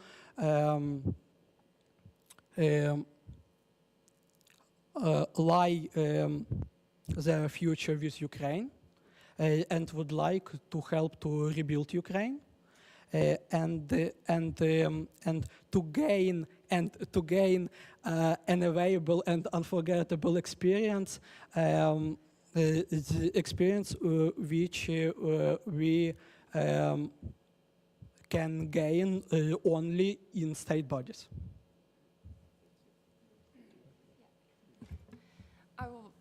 I will be actually very short, like to give an example of the Ministry of Economy, which is already overloaded with different tasks, will be responsible for around 12 negotiation chapters, and also the expert group in our government office who coordinate this process only with 3 people, which actually brings me to the question of Mr. Lazowski, and also the issue of implementation of some rule of law chapters, which are impossible to directly demonstrate in percentage. So how can we assess the percentage of implementation of some issues? That's also a question. Thank you. So thank you very much. I propose to continue the discussion with our 2 Ukrainian experts during the coffee break. Thank you for being with us. I can only share what many people here think in this room. We are impressed by the speed of integration, all the work you have done, at which speed. This is very impressive. I've heard also from first-hand sources in Brussels, they are also impressed. I can share this with you. So good luck on what is a very, very long journey. It will not be for tomorrow, but there is a very strong perspective. So thank you. Thank you very much. And we shorten the break from 20 to 15 minutes at 11:05. Thank you. Thank you very much. What? Ah, yes, yeah. Yeah.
Sveiki visi, sugrįžę. Labai malonu vėl jūs matyti čia ir turime dar du pranešėjus šiai rytiniai sesijai. Aš turbūt šiek tiek pamiksuosiu, gal pradėjau lietuviškai, o gal ir baigsiu angliškai. Bet, norėdamas ir kad svečiai girdėtų, tai gal pristatysiu pranešėją kitą anglų kalbą. So I now switch to English, and I'd like to introduce now our next speaker, Eduard Serbenko. He is in the Ministry of Justice of Moldova already since 2015, if my information is correct one.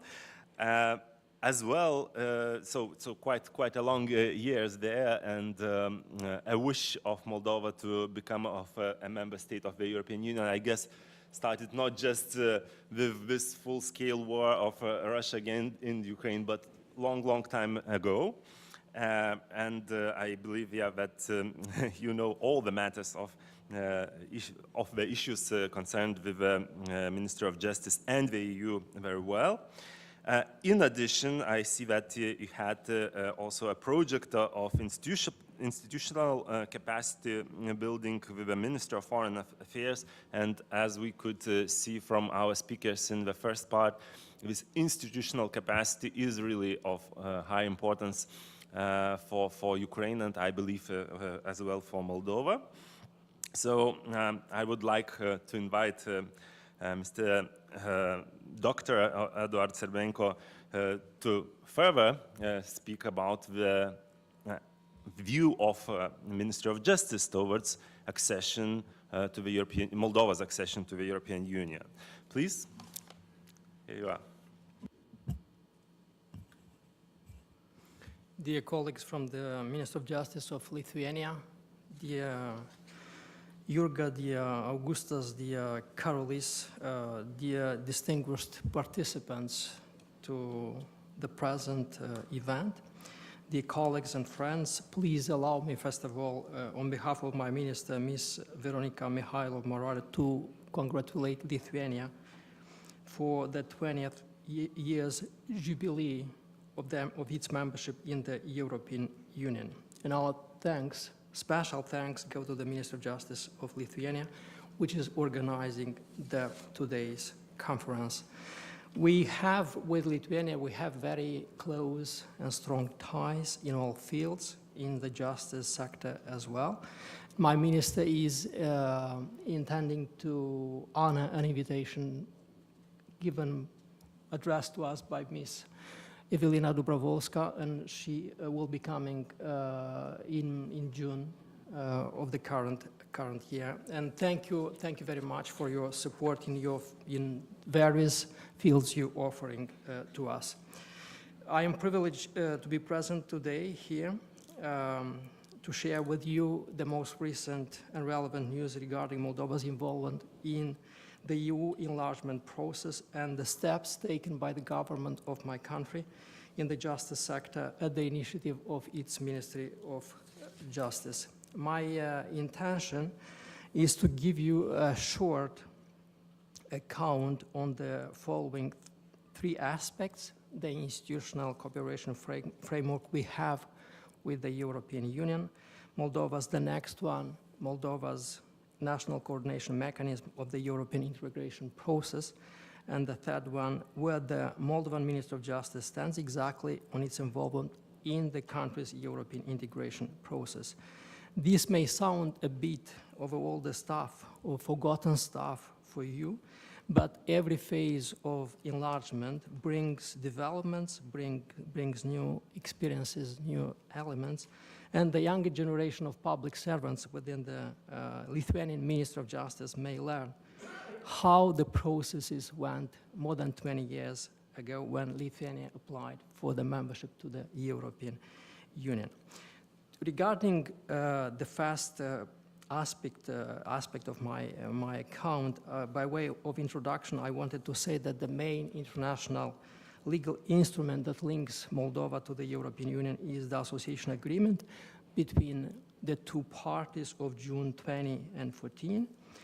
This association agreement compared with, for example, the stabilization and association agreements concluding with the countries of the Western Balkans, for example, does not provide for the offer of the so-called European perspective, implying that the co-contracting state is recognized as a potential candidate for the EU membership. That perspective was recognized after the Republic of Moldova submitted its application for the membership to the European Union, and unfortunately it came in an unfortunate circumstance, the Russia's war of aggression against Ukraine. And going to the perspective, the European perspective that was offered to Moldova, it was recognized in the European Council conclusions of June of 2022, where it both recognizes the European perspective of Ukraine, the Republic of Moldova, and Georgia, and decided to grant the status of candidate country to Ukraine and to the Republic of Moldova. And they were followed, as our colleagues, Ukrainian colleagues told you, by the decision of the European Council to open accession negotiations with Ukraine and Moldova. Among the goals, the aims of the association agreement, one may find a commitment by Moldova to gradually align its legislation with the EU acquis and international law. As well, the association agreement provides for an institutional framework consisting of the following joint bodies. Such a structure is also found in other association agreements. First of all, one is having an association council, an association committee, a parliamentary association committee, and a civil society forum. The main body is the association council. It brings together the representatives of the government of the country and the representatives from the Council and European Commission, and it is supervising, overseeing the application and implementation of the agreement. The next body that is assisting the Association Council is the Association Committee, composed of senior civil servants. Usually these are deputy ministers in the ministries of the country. Then comes the, as I said, the Parliamentary Association Committee. that is composed of MPs from the European Parliament and Parliament of Moldova. And then the next one, the fourth one, is the Civil Society Forum, which brings together representatives of civil society from two parts. And from the EU, it brings representatives from the European Economic and Social Committee. And aside those bodies, one needs also to mention the existence of the subcommittee on freedom, security, and justice. This is the body where the rule of law topics are discussed with European counterparts, and from the Moldovan side, it is chaired by the Ministry of Justice. And then also we have another platform of dialogue. This is the human rights dialogue that was established as long as in 2010, and where we discuss with the European counterparts the human rights topics in a deep and thorough manner. And I also wanted to stress that this dialogue is chaired from the Moldovan side by the Ministry of Justice. With respect to the national coordination mechanism of the integration, European integration process in the country, I wanted to stress that among measures taken at national level to coordinate the European integration process, several are to be mentioned. First of all, a strategic document on the alignment of national legislation with the acquis of the European Union was adopted in 2023. It is called the National Action Plan for Accession of the Republic of Moldova to the European Union for 2024-2027. It is structured according to the 33 negotiating chapters and includes plus the 2 for economic and political criteria, and includes measures aimed at preparing the country for the EU accession. Secondly, the government efforts to achieve Moldova's integration agenda have been boosted recently by the creation of the European Integration Office, a unit within the State Chancellery of the government. The office is headed by the Deputy Prime Minister, Minister of European Integration, and it is managing the accession process internally, including coordination of the alignment of national legislation with the EU acquis.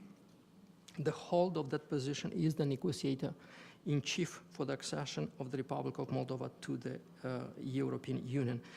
Thirdly, there is in place, as I stressed already, the national coordination mechanism for the European accession process, which is regulated by a dedicated governmental decision. This is a multi-level mechanism consisting of a high political level represented by the National Commission for the European Integration, chaired by the President of the country, and it is tasked with the strategic coordination of the negotiation accession process. The second level is the governmental level, represented by the members of the government of the country under the aegis of the Prime Minister, and it is meant to approve the relevant documents needed for carrying out that process, accepting the laws, statutes that need to be passed by Parliament of the country. And thirdly, there is also a Council for Interinstitutional Coordination. It is composed of the chairs of interinstitutional committees for the 6 clusters of negotiating chapters. My Ukrainian colleagues told you what are those 6 clusters, plus the chairs of the working groups, 33 working groups plus the 2 working groups, 35 in all the total. And the last level, the operational level, and the most needy level, I wanted to stress, and it is represented by the working groups themselves. They are tasked, they are meant to ensure the fulfillment of the activities needed for the preparation of the country to the EU integration process, and to carry out the negotiation process itself, as well as the implementation of the commitments derived from the association agreement. And now where our Minister of Justice stands in its involvement in the European integration process. Until the next month, my country is undergoing, as Ukraine, actually an intense period of explanatory screening meetings of the European Commission, presenting both to our countries the EU acquis on the negotiation chapters.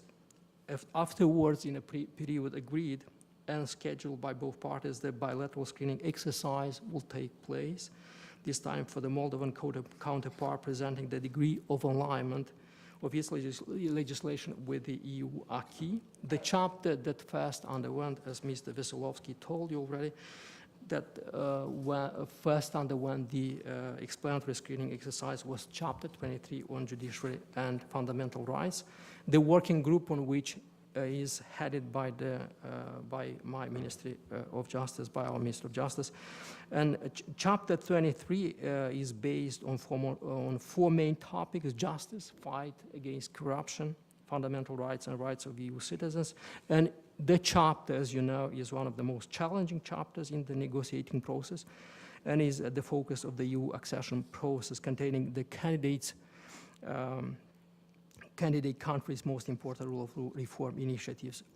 This is also confirmed by the fact that 6 out of 9 steps formulated by the European Commission in its opinion on the Moldova's application for EU membership of June 2022 are related to the justice sector, the fight against corruption and the strengthening of the human rights protection, thus confirming the key role of the sector when it comes to compliance with the standards established for countries aspiring to join the EU.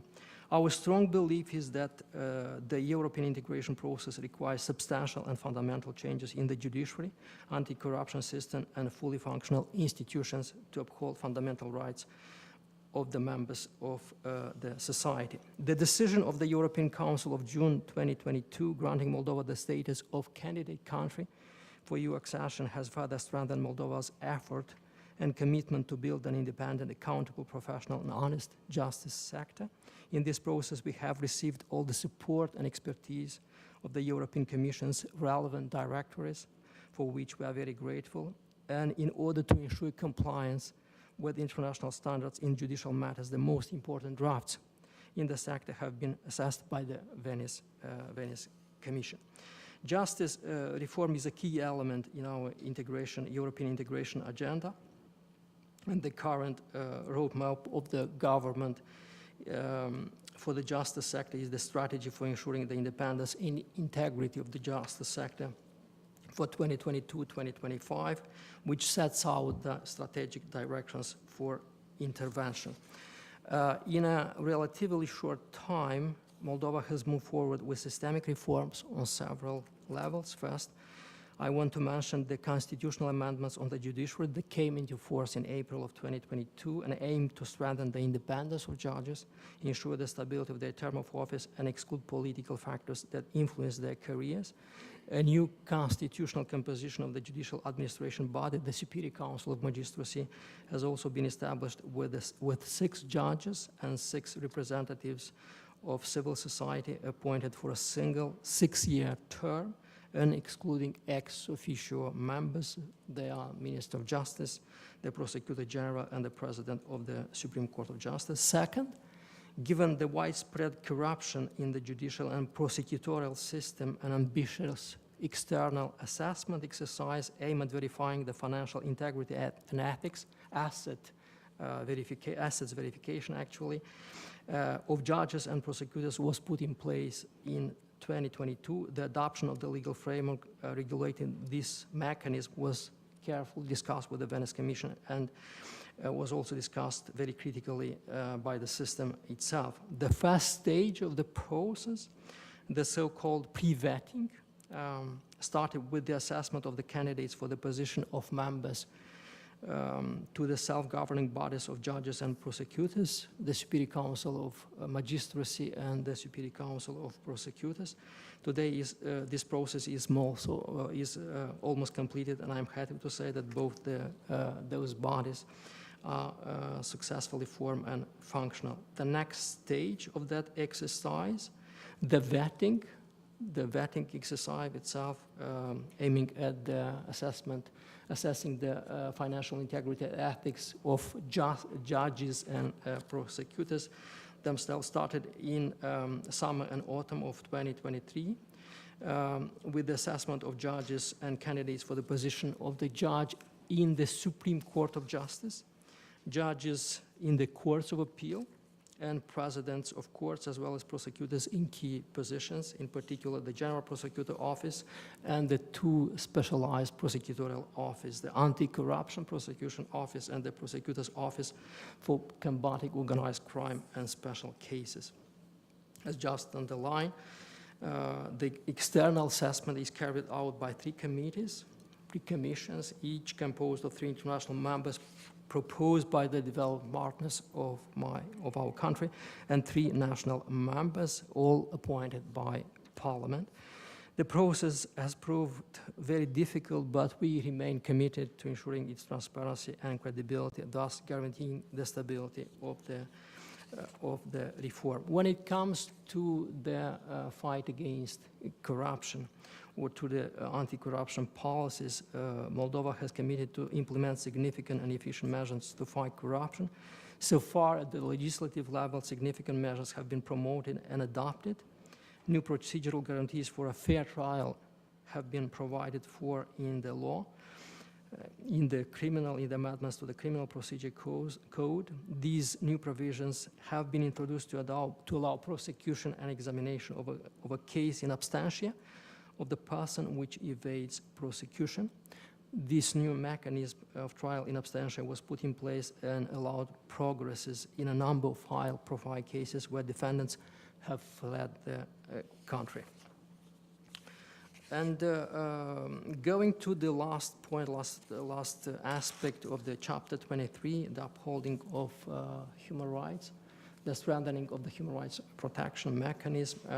With the accession of the Republic of Moldova to the Istanbul Convention on Preventing and Combating Violence Against Women and Domestic Violence, and to Lanzarote Convention on Protection of Children Against Sexual Exploitation and Sexual Abuse, in November of 2022, the Parliament adopted several legislative amendments aimed at improving the mechanism of access to justice for victims of domestic violence and victims of sexual offenses, including children, as well as improving the mechanisms for prosecuting these types of offenses. Also, initiatives in 2023 were aimed at strengthening the capacity of the Ombudsman institution in the country. The Ombudsman institution was given reaccreditation with A status according to the Paris Principle, being one of the 30 national human rights institutions in Europe granted this status. The legislative amendments also aim at improving the institutional mechanism to ensure equality and combat discrimination, and to fortify the capacities of the Equality Council. A new law on access to information of public interest was adopted, transposing international standards in the sector, especially of the Council of Europe Tromsø Convention on access to official documents. A new law on whistleblowers was adopted, the aim being to transpose the European Union Directive on the protection of whistleblowers. And also, we ratified the Protocol number 16 to the European Convention of Human Rights, allowing our Supreme Court of Justice and Constitutional Court to request advisory opinion of the European Court of Justice on matters concerning the application of the rights and freedoms set out in the Convention. And also, I wanted to mention the draft law is now being tabled to the government on the implementation of the GDPR regulation, the General Data Protection Regulation. I wanted to say that one of the fundamental pillars of democracy and pluralism is the existence of a free, independent, and pluralistic mass media, both online and offline. Today, the sector is facing historic challenges, and the so-called hybrid war can seriously damage national security. As a result, the relevant authorities have intensified their monitoring of media ownership and disinformation, and have applied a series of sanctions. I wanted to say that also in July of 2023 was created the Center for Strategic Communication and the Fight Against Disinformation, whose purpose is to strengthen and improve interinstitutional efforts in the fight against disinformation, manipulation of information, and coordinated actions to disseminate messages that are dangerous or may jeopardize the achievement of national interest. Of course, all the mentioned sectors are complex and interconnected, but at the same time, Moldova is firmly committed to accomplish judicial reform, fight corruption, improve human rights protection mechanism in line with the EU accession requirements, with the European legislative framework becoming its national legislative framework. Hope I wasn't too long and too boring. Thank you. Thank you very much for your attention. If there are questions, I will be happy to answer to them. Thank you.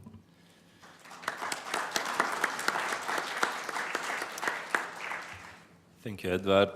And in fact, as it was remembered in the morning, I would also remember that at the time Lithuania was succeeding to EU, it took about 9 years from the moment of request for accession. Yeah? And now request for accession what is quite recent for Moldova, right, and for Ukraine. And it's interesting to see how fast we can reach the result, but also how do you see the process itself? Because at least the support that you get from European Commission, of course, it's never enough, but you still get it.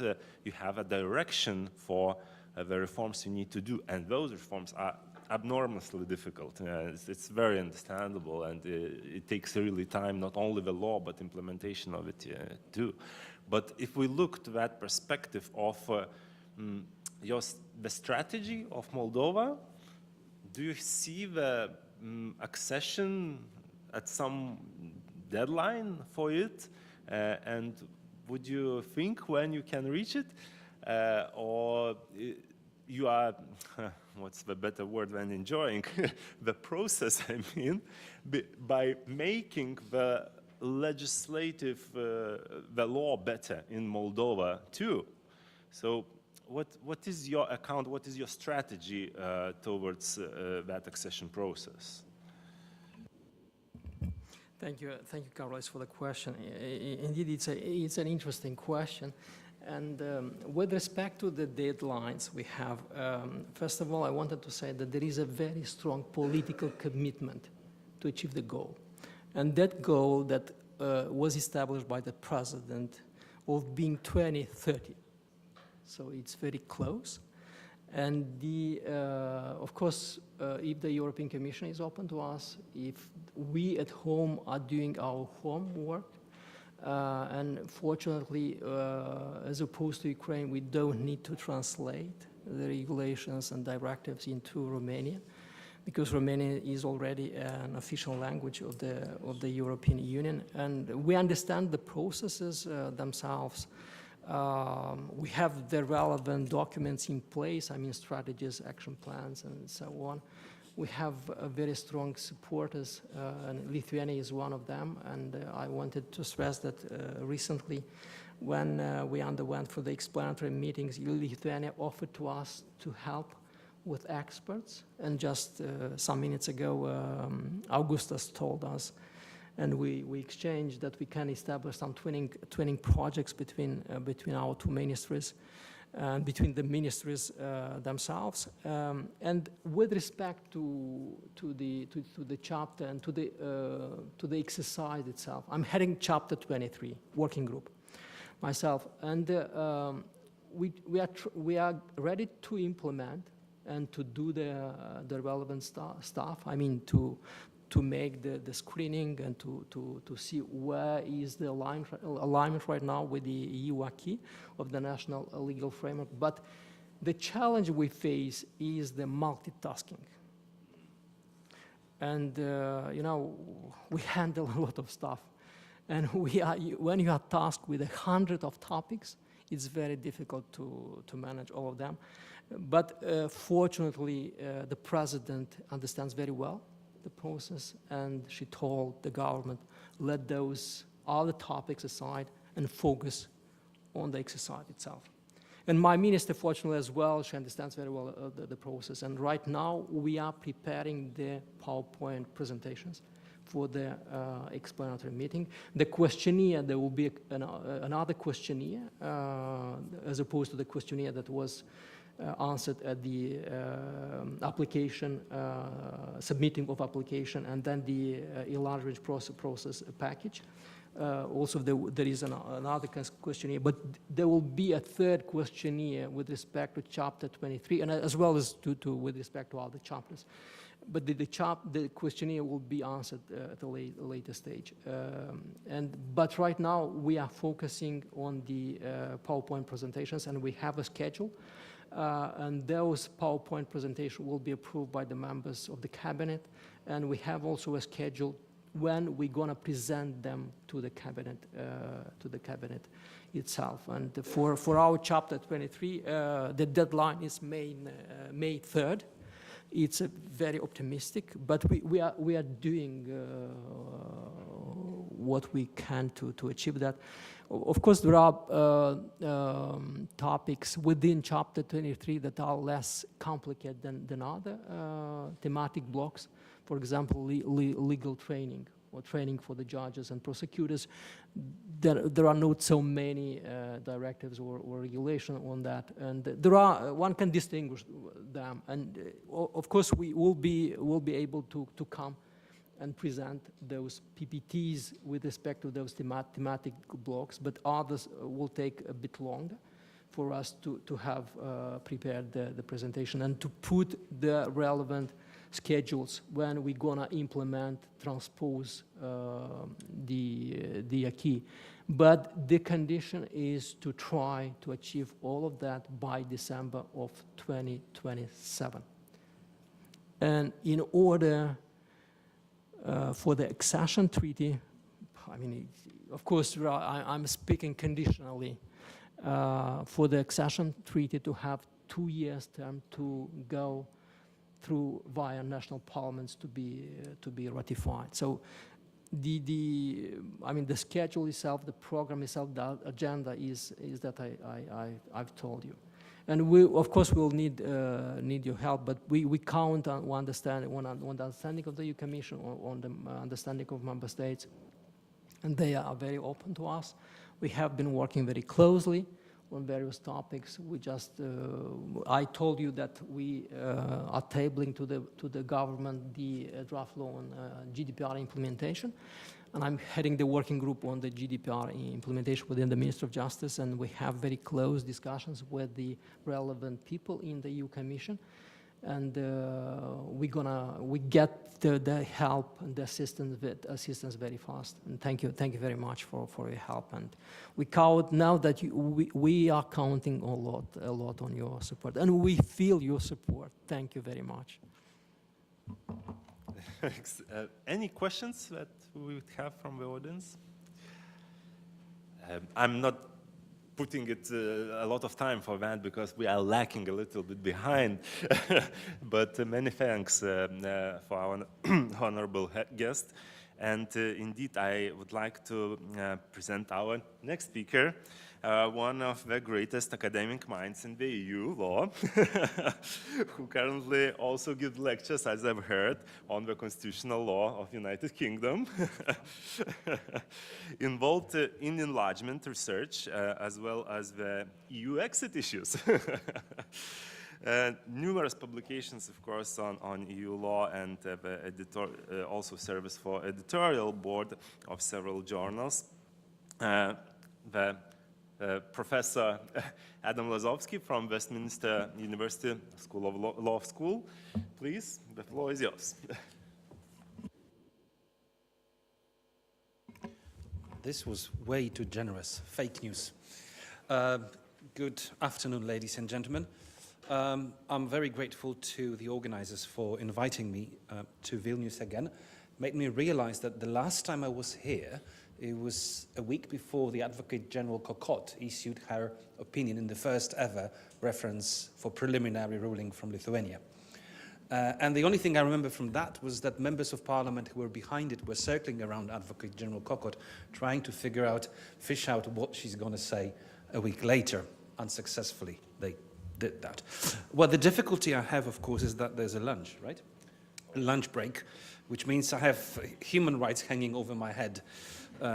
So I'll try to keep it short. I'll never trust academics when they say I'll keep it short.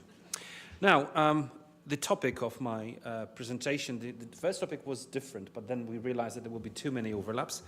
So I decided to talk about something which sounds like an oxymoron, fast accession. Because by definition, accession, as Karolis has just said, is not really fast. It takes years to accomplish, and we can't even compare the experience 20 years ago, because there was much less acquis to deal with, especially in chapter 24, for instance, but not only. But of course, the topic of fast track accession is on the cards for very sad reasons, and that's what President Zelensky has requested when Ukraine, in the most difficult circumstances, applied for the membership. It is, however, a controversial concept by all means. And I will divide this short talk into 5 parts. First, I will take you through the basics of the accession process in terms of what can be requested in terms of transition regimes, temporary arrangements. Then I will talk about the possible way the next enlargement round or rounds may look like. And I think the decision in this respect should be taken as soon as possible, because then we have a beacon for navigation. We, meaning the EU, but also the candidate countries and Kosovo, which is still a potential candidate. Then I will talk about the pace of accession process, where really in which parts we can speed up and in which it's simply not feasible. And then that will take me to the potential change of paradigm of the accession policy, which is something that I've been advocating for in my academic writing. So the traditional paradigm of the accession policy is obviously that the future member states have to accept EU law in its entirety at the point of entrance, subject to transition arrangements. And at least formally, that's always the opening line of the European Union, be it the Commission or the Member States, formally opt-outs are not available. This is where, for instance, Iceland burned its hands. It wanted to have an opt-out from fisheries policy, and the negotiations fell apart when the government changed, but also when they realized that they won't get it. And if you look at Denmark or Ireland and the UK and you think, well, these are all, one was an opt-out country, it's all fine. Opt-outs were negotiated as part of revisions of founding treaties of the European Union.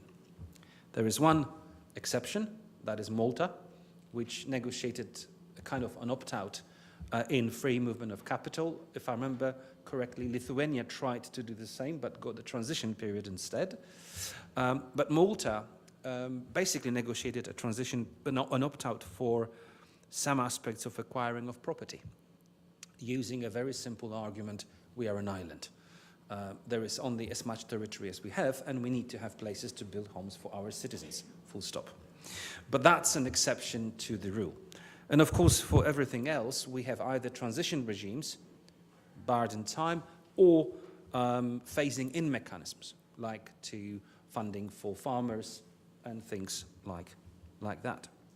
So the paradigm of the accession policy is transition periods are exception to the rule.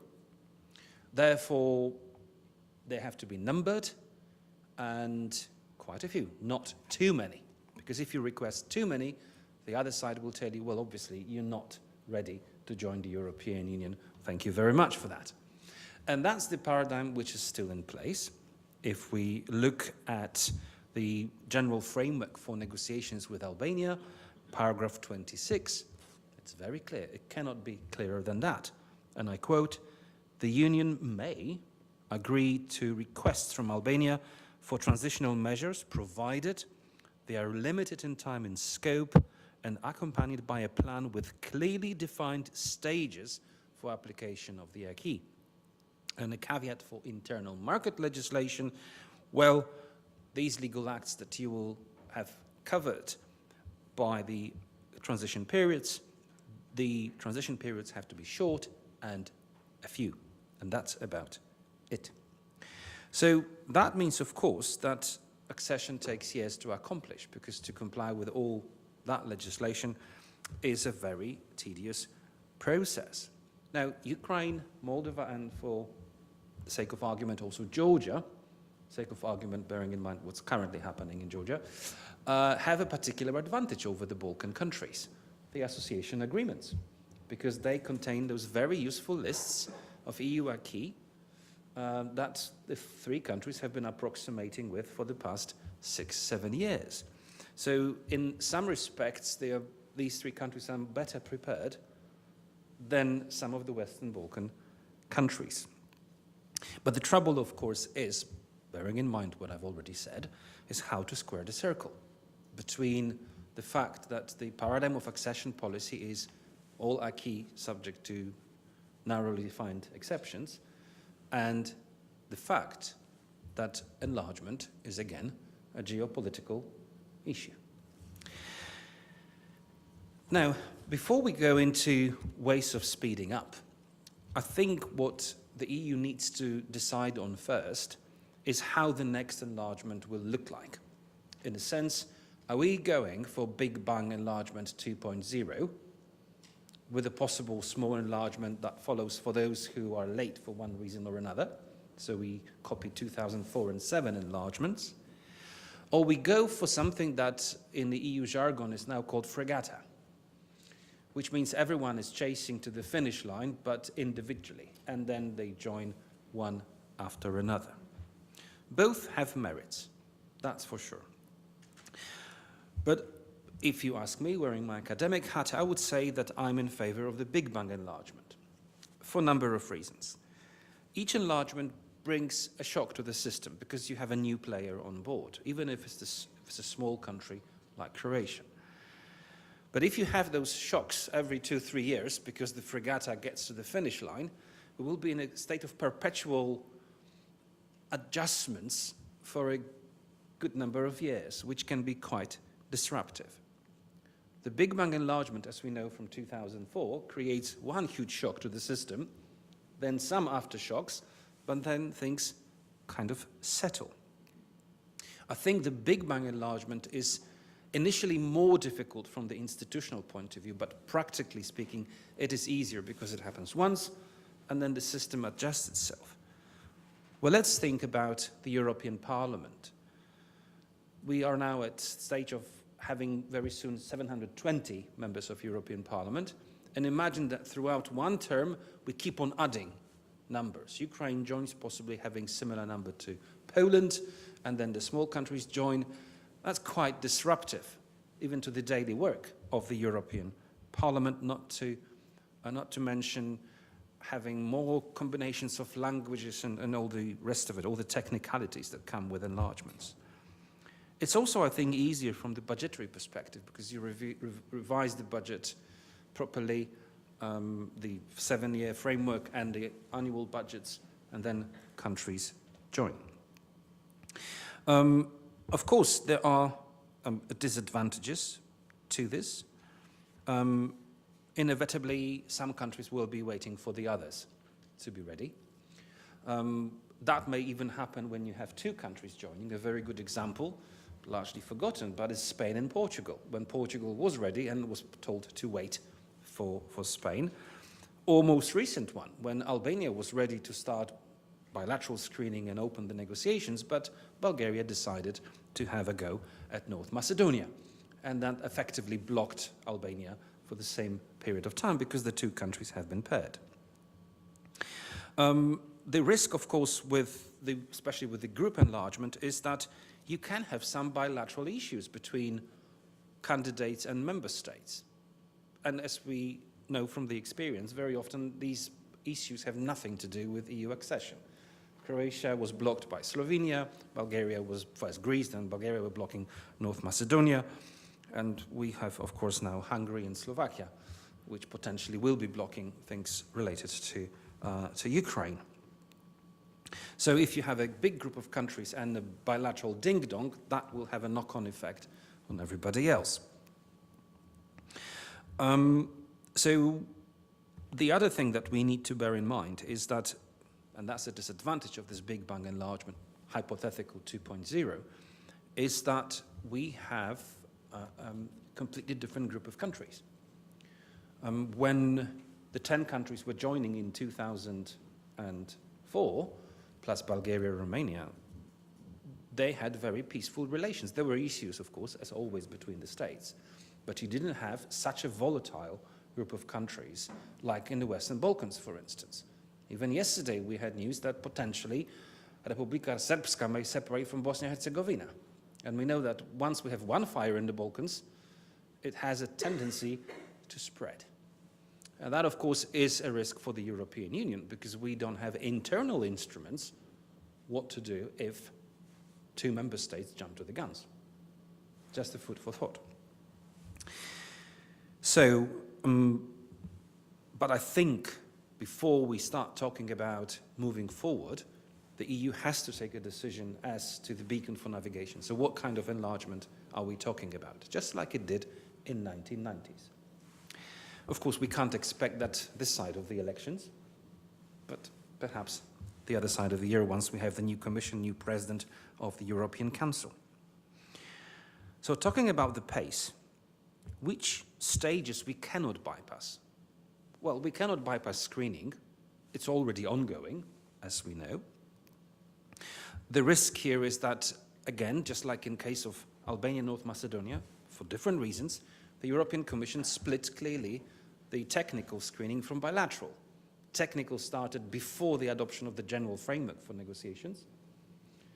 Bilateral probably will need to wait for that. In case of Macedonia and Albania, that meant 2 years, which effectively meant redoing the technical screening because acquis has changed and public administration, many people left the system, so new people had to be trained. With screening, you can speed up. You can simply, as now we see, the session seems to be on a weekly basis. The Commission is really pushing it very hard, not spreading it throughout the year. Whether that will be the same with bilateral screening, we will see. The actual negotiations, well, you can't really speed up too much here. And the rule of thumb is, of course, the more requests for transition periods will be coming, for instance, from the candidate countries, the longer the negotiations will be. The other thing that we need to bear in mind, what Mr. Serbenko has already mentioned, the ratification of the accession treaty. That takes time. This is not something you can speed up. There can be political pressure coming from the candidates, politely, kindly, gently asking the member states, could you possibly speed up a little bit? But that's where it ends. And we can have skeptical countries. We've lost the most skeptical country in the last enlargement round, the UK. Sorry, it's still here. But, of course, we have the Netherlands, which was very skeptical when Croatia was joining. It was keeping it till the very end with the ratification, and so on and so forth. And there is, of course, the elephant in the room, the implementation of the reforms which are required from the candidates. And Croatia had already this very bizarre experience of being told, well, develop a solid track record of anti-corruption investigations, prosecutions and sentencing in 1 year. Good luck. This takes time. Solid track record, however you define it, that will take a lot of time. And finally, going back to Mr. Petit's presentation in the morning and what Eleanor Sharpson will talk about also in the context of future enlargements in the afternoon, the absorption capacity. The EU will need time for its own institutional reforms. And as a starting point, and this is, I believe, what legal services are working on now, is trying to figure out what doesn't have to be touched, what will require, God forbid, treaty revision with all ratifications, potential referenda and all that jazz, what can be done through the accession treaty, what can be done through passerelle clauses, which the Treaty of Lisbon has equipped the legal system with. And we need to remember that if the EU goes for the treaty revisions, they will serve 2 purposes. The future enlargement, but also EU's internal needs, getting rid of unanimity in the areas where member states are ready to give it up. Changing the competences, as COVID has shown, we need stronger competences in the health protection area, which is now sort of shoeboxed as the area where EU only assists the member states. The defense commissioner was mentioned already. This is the area where we need potentially more competences as well, and they need to be anchored in the founding treaties in one way or another. So EU needs time for that. And honestly, when I read the recent communication of the European Commission about necessary changes, the impression, maybe I'm completely wrong, but my impression is that this is work in progress in very early stages. We're scratching our heads thinking, what do we need to actually do? So where can we actually speed up? The Commission has already started to speed up. I mentioned screening, but that started when the 3 countries applied for membership. Well, let's call things by their proper names. The Commission cut corners with the avis. Avis, that was published as the opinion, was just part 1. Part 2 was published a year later, labeled as analytical report. In normal circumstances, that would have been part of the avis. That's how it's been always the case. But, of course, the political situation, the environment in which we were operating, dictated splitting it into 2 and pretending that actually that's a proper fully fledged avis. What else can be done, and I'm referring here to what was mentioned, is the self-screening. That, I thought, was a brilliant move. PR-wise, because it was a very clear sign to the Commission, we are very serious about it, that's what we're doing. But also internally, I think it was a very good educational exercise, especially for the chapters which are not covered by the association agreement, because the civil servants were on a very uphill sort of learning curve. Very quickly they had to figure out what's in, for instance, chapter 24.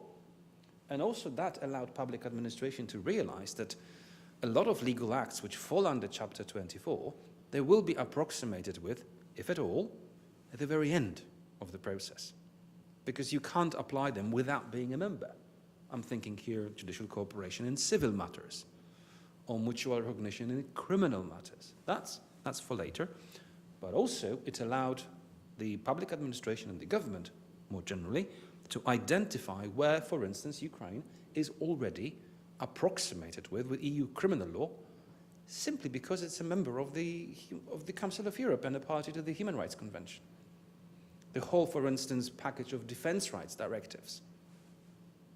We did tables of concordance and pretty much full compliance. So it was a very good inventory, which will make it easier now to prepare for the bilateral screening, because the background material, at least at the level of level 1 legislation, is there. So that will contribute to speeding up. Now, theoretically, speeding up will happen because of the clustering of chapters. My fear is actually this may be counterproductive, because if there are too many benchmarks for opening of chapters in the clusters, especially cluster 2, which is a monstrous, I think 8 or 9 chapters, correct me if I'm wrong, this will take a while to tick all the boxes to open. So the way to speed up here is for the Commission to impose less opening benchmarks. So more closing benchmarks, but less opening benchmarks. But of course, we are talking about, as was mentioned, about 28,000 legal acts. So that will simply take a while. So without changing the paradigm, so the basic rule that we join compliance with acquis in full, subject to very narrowly defined exceptions, transition periods, etc. Well, there are 2 options. One is, without changing the paradigm, is the accelerated accession from the outside. This is, for instance, what Center for European Policy Studies in Brussels, in their paper, CEPS, for short, call, I think they call it staged accession. So staging by participating in certain aspects, for instance, of internal market, but without institutional involvement. That would come at the very end.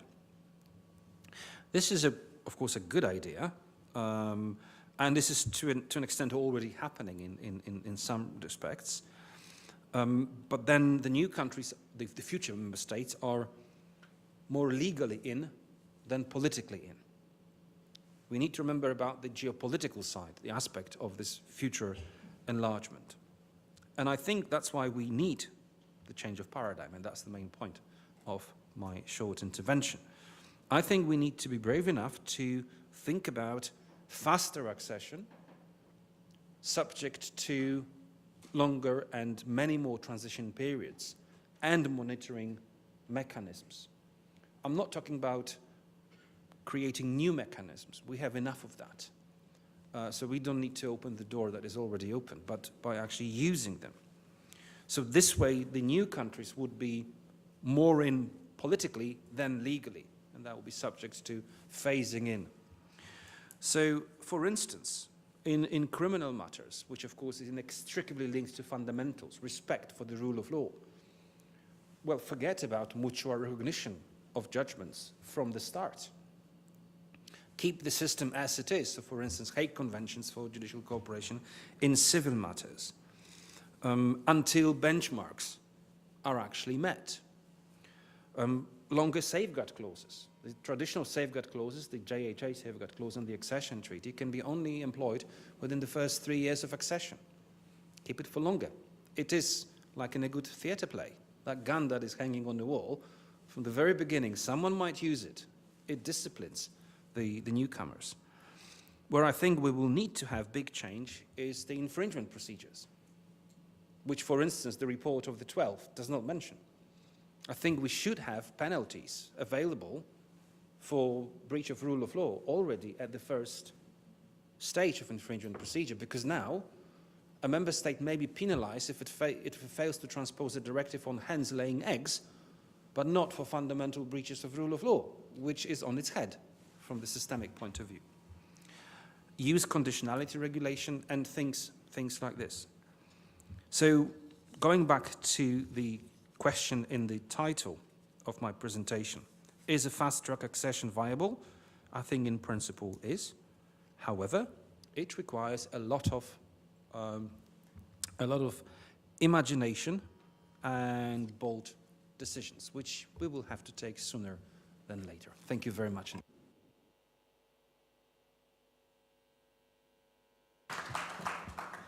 Thank you a lot. And well, do we have any questions from the audience? Because timing is really short, and I would love to have one or two. Yep, please.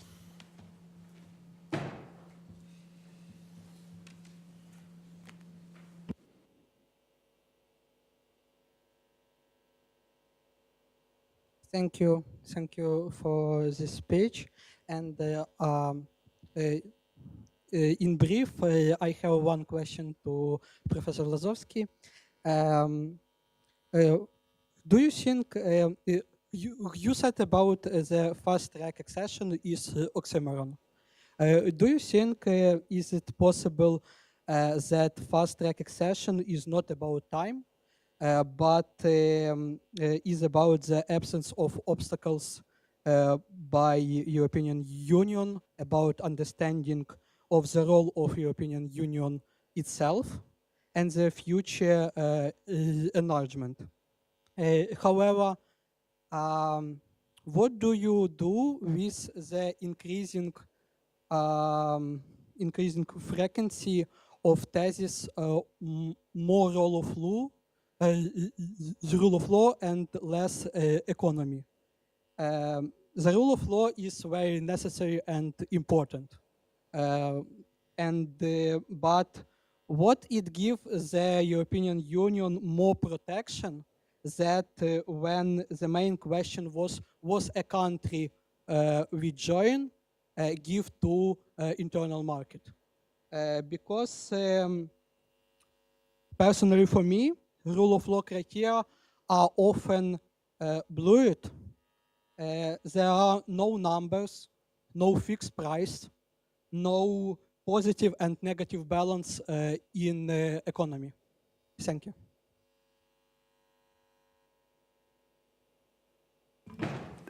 If there would be somebody else who would have a question, we would like to collect several. Oh, Darius?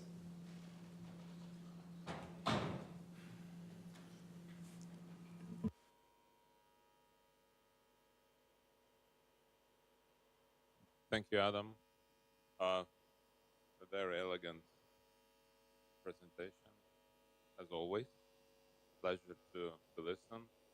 But don't you think that you just suggested to undo the way we, meaning the previous Big Bang, joined the European Union? Because yes, it is possible to sort of apply more transitional periods, opt-ins at a later stage, more safeguards, but isn't it second-class membership? And in my mind, then the debate about whether Big Bang or sort of slow, I think it was called convoy rather than regatta, but okay, it's a regatta, but effectively a convoy at the end. That this is inseparable from an issue of what European Union, the current member states, it wants to be. It is obviously possible to have a multi-speed Europe, because to me it sounded like sort of a very technical description, but with big political implications. Yes, we can have a multi-speed Europe, and perhaps that could be a solution. It's what it takes actually to integrate Ukraine and Moldova and Georgia, for instance. So sorry for this. Thank you. And Saul, Vidota. Thank you. Thank you very much to both of you for the presentations. And I couldn't resist to add some spice to the remark made by Darius, because I remember at the time of our accession, we had a particular safeguard clause which was discussed in the accession treaty, which allowed the European Commission to monitor implementation of market legislation in countries and to suspend this. We immediately said this is contrary to the policy of member states, because there is a special quasi-infringement procedure which does not require the Commission to go to the court. The Commission can, by a decision, decide that there is an infringement and draw consequences. And we even managed to have an academic support. It was a common letter of European academics, British universities, Prague, as it was on the list, German academics. There was a whole list of academics saying this is impossible, this is breaking the principle, which is the fundament of the union. Then there was a accession negotiation, which on that particular point was very short. Takis Tridimas was the chief negotiator for the council, and I remember someone said, "Professor Tridimas, how can you plead for this mechanism which breaks the fundamental principles? You wrote a book about the principles of EU law." I said, "Here I'm in a position of EU chief negotiator." So there was not really a discussion. But knowing that the principle of equality between member states, it's at the basis of many other principles, the principle of primacy, the uniformity of interpretation in EU law. Do you think there's a search in the balance between what kind of monitoring principles, how far can they go until they breach the is there, let's say, the essential scope of the principle of equality between member states? And I would just add what Michel Petit mentioned in the morning, the Europe of two speeds doesn't work, so let's see. Well, where do I start? I'll go backwards. Well, with safeguard clauses, they are now a well-established feature of the accession treaties, because the same set of safeguard clauses was repeated in 2007 and in 2003. And the main purpose of safeguard clauses is to discipline the new member states for a short period of time. And I do take your point. I remember the discussions, of course, back then in Poland about the safeguard clauses. And it was actually even more shocking back then than it would be now. Because back then, for instance, in the area of criminal law, the infringement procedures didn't even apply to the member states. So you had a case of German Bundesverfassungsgericht and Polish Tribunał Konstytucyjny striking down national rules on the European arrest warrant. And there was nothing that the Commission could do vis-à-vis Germany, but it could potentially have triggered the safeguard clause, which actually was reflected in the judgment, in the reasoning of the judgment of the Polish Constitutional Court, which said openly, we're suspending the application of this judgment, so carry on surrendering people. We can do it, I think, for a year or 2 years maximum under the Constitution, and that the Parliament changed the law.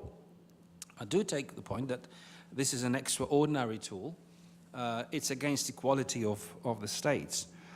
But it's been accepted as part of primary law now, so there isn't much we can do about it.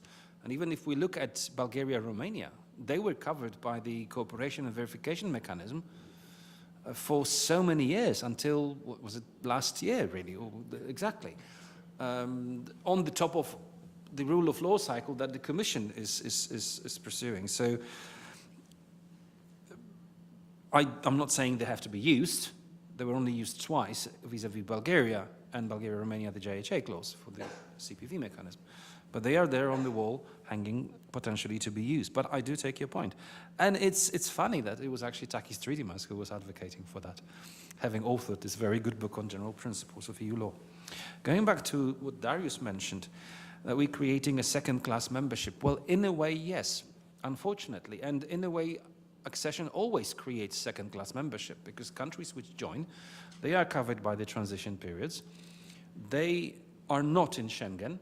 They are not in the Eurozone until next steps are taken. So this is inherent. So the same methodology, what I suggested was to extend the same methodology, same model, to other areas, to let the countries in.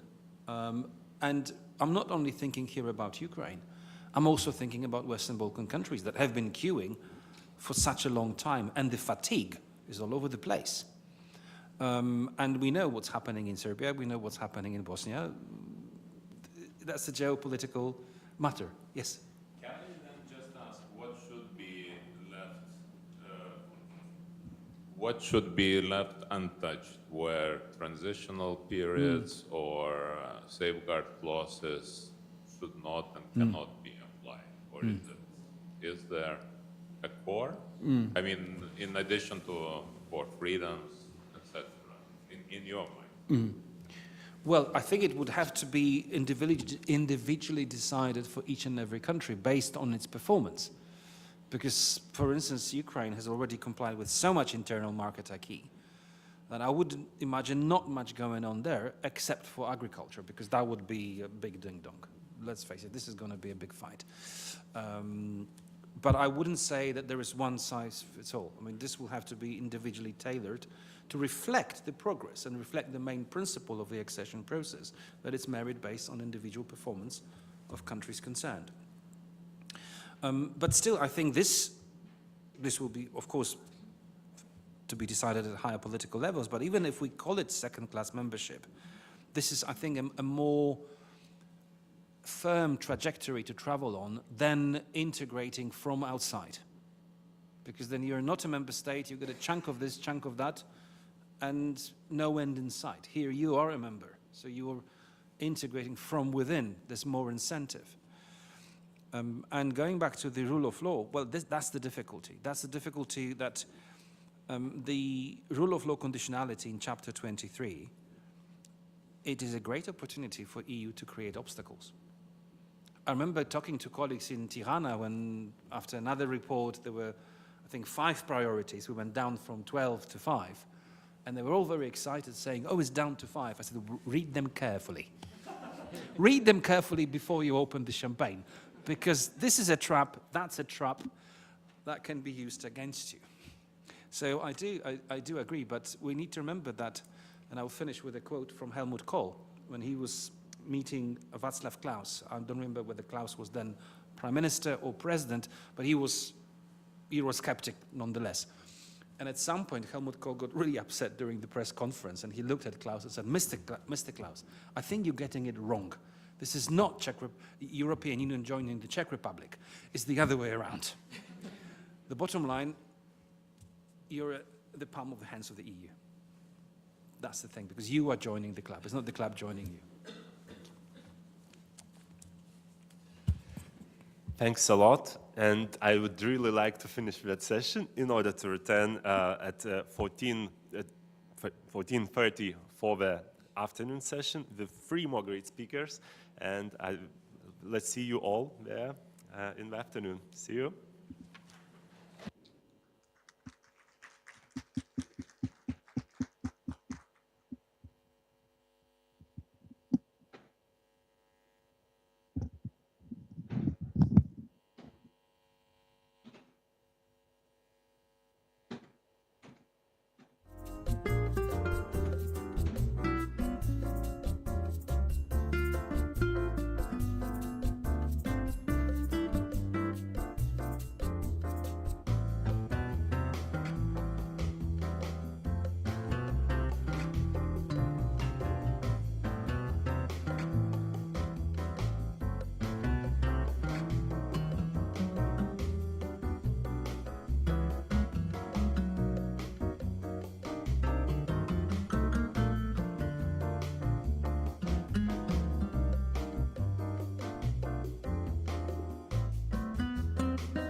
Labadiena visi.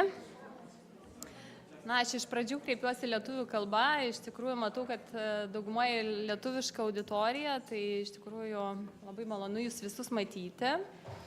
Ir pradedame trečiąją dalį šios konferencijos. Taigi, aš manau, kad mes visi pasisemsime tikrai patirties ir šioj daly. Ir sakyčiau, kad šita dalis matyt bus daugiau gal praktinė, daugiau teisinių momentų galbūt, aspektų, problematikos. Taigi, gerbiami kolegos, distinguished guests and colleagues, let's start with the afternoon session of the conference. And it is a pleasure to moderate this part of the seminar today, and I hope we have constructive and useful discussion today. And I would like to introduce our first speaker, Elira Jakulevičienė, professor in international and European Union law.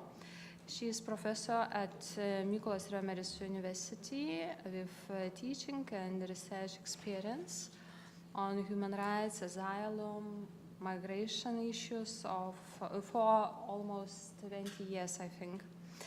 And she is an author of over 40 publications and 2 books on European Union and international law issues and her research fields, and has participated or lead over 25 research projects.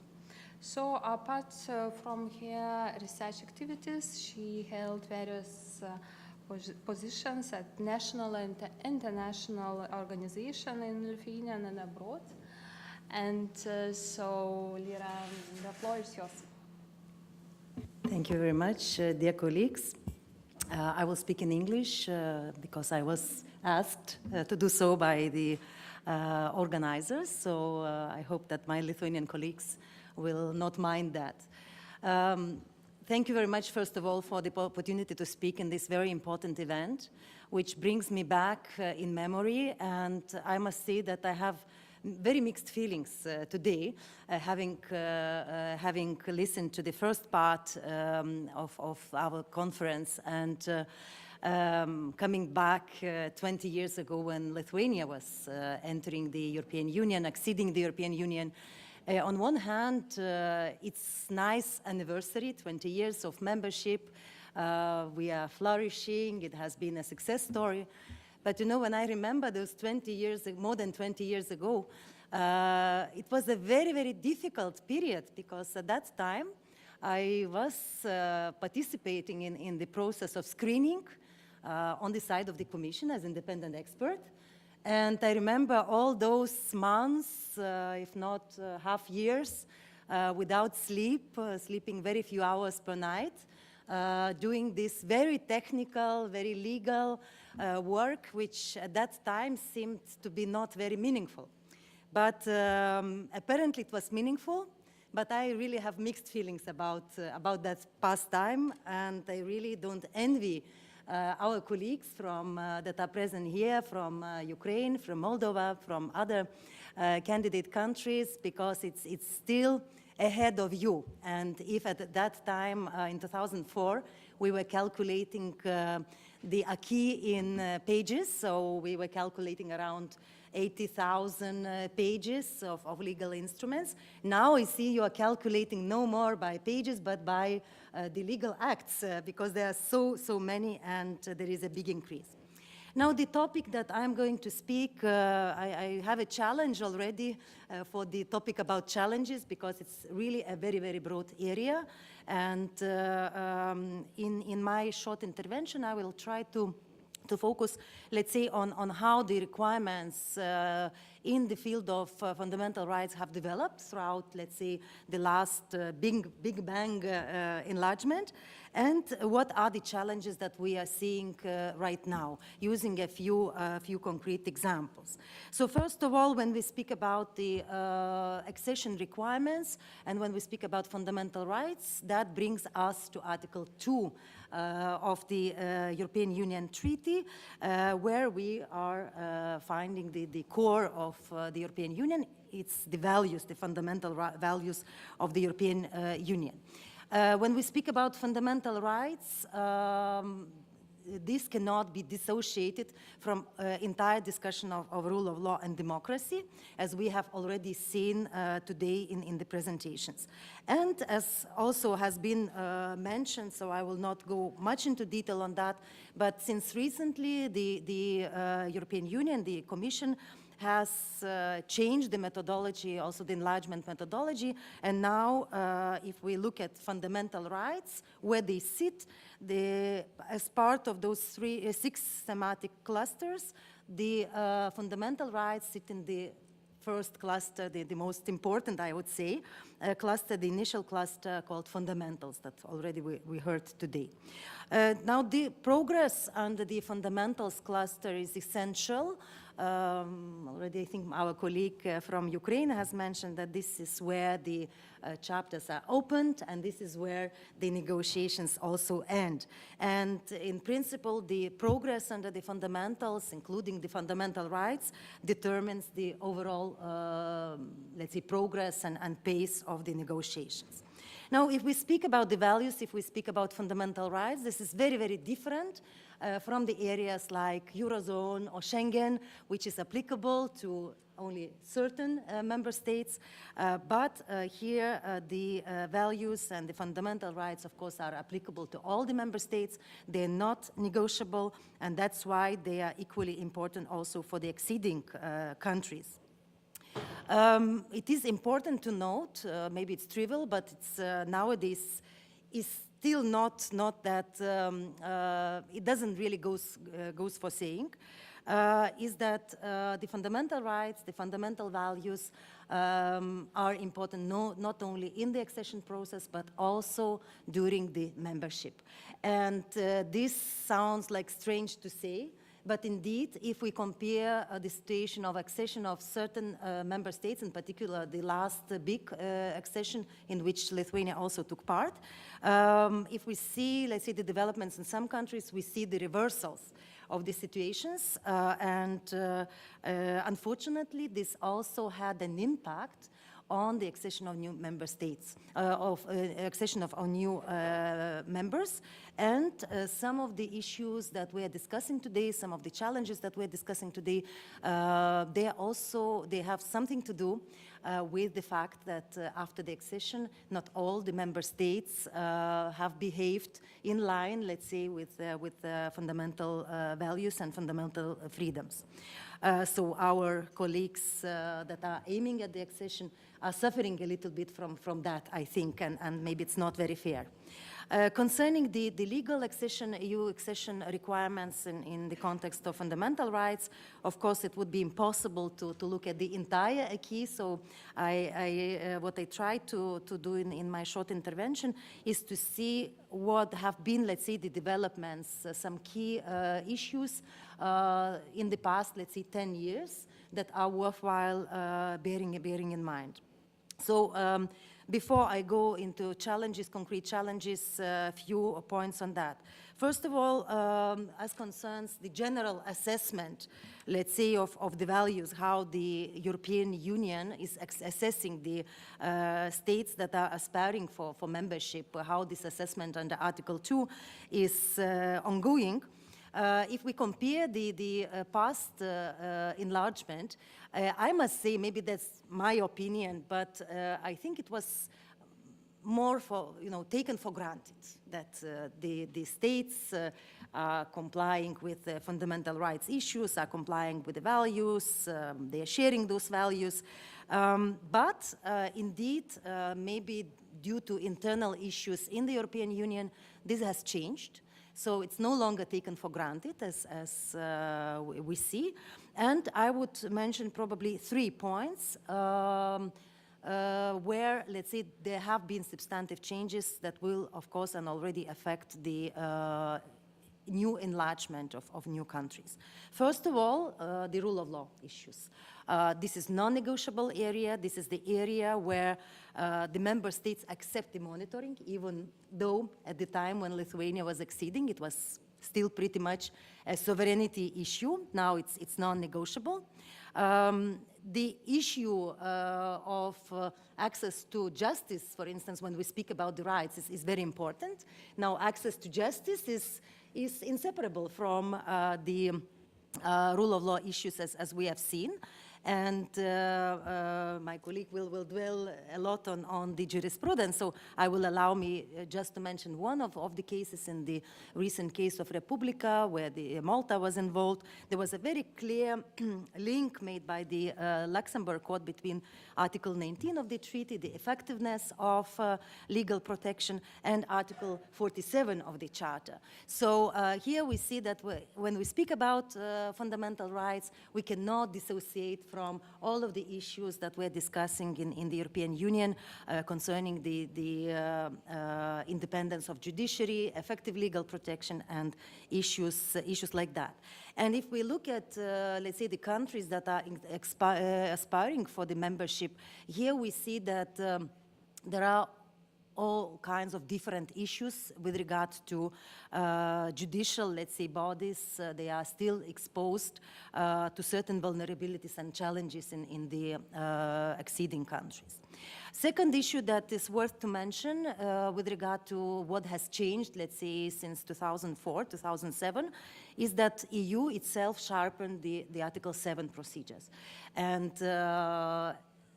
20 years ago, that was not probably the issue, but now the conditionality requirements, already in the morning we have heard quite a lot about that, so I will not again repeat that, but what is very clear that those tools, in particular also not only within the member state level, within the European Union existing member states, but also in the enlargement process with the accession members, indeed it's very clear that the money will not flow if there will be issues that are handled by Article 7. And indeed, if we look historically, I think it's also important to note that Article 7 actually was sharpened and emerged with the view of enlargement eastward. So it's very closely related, and of course, in the area that I'm working, in a way, this was also good in the sense that enlargement, in a way, served as a human rights agenda setting, let's say, for the new members. The third point about the major changes that I would like to mention is, of course, that when we speak about the values and how to evaluate those values, including the fundamental rights, for the new countries, is that the Court of Luxembourg has already given a lot of content, let's say, on what those values are and how they are enforceable in reality. But of course, my colleague is in a much better position than me to speak about what the court has done throughout those years and where certain focuses have to be made. So I will not dwell on this, but just to mention the cases on judicial effectiveness and, of course, the rulings on conditionality. Even if there are not many, we might discuss whether it's enough or not, but clearly this will impact and already impacts the accession of new member states.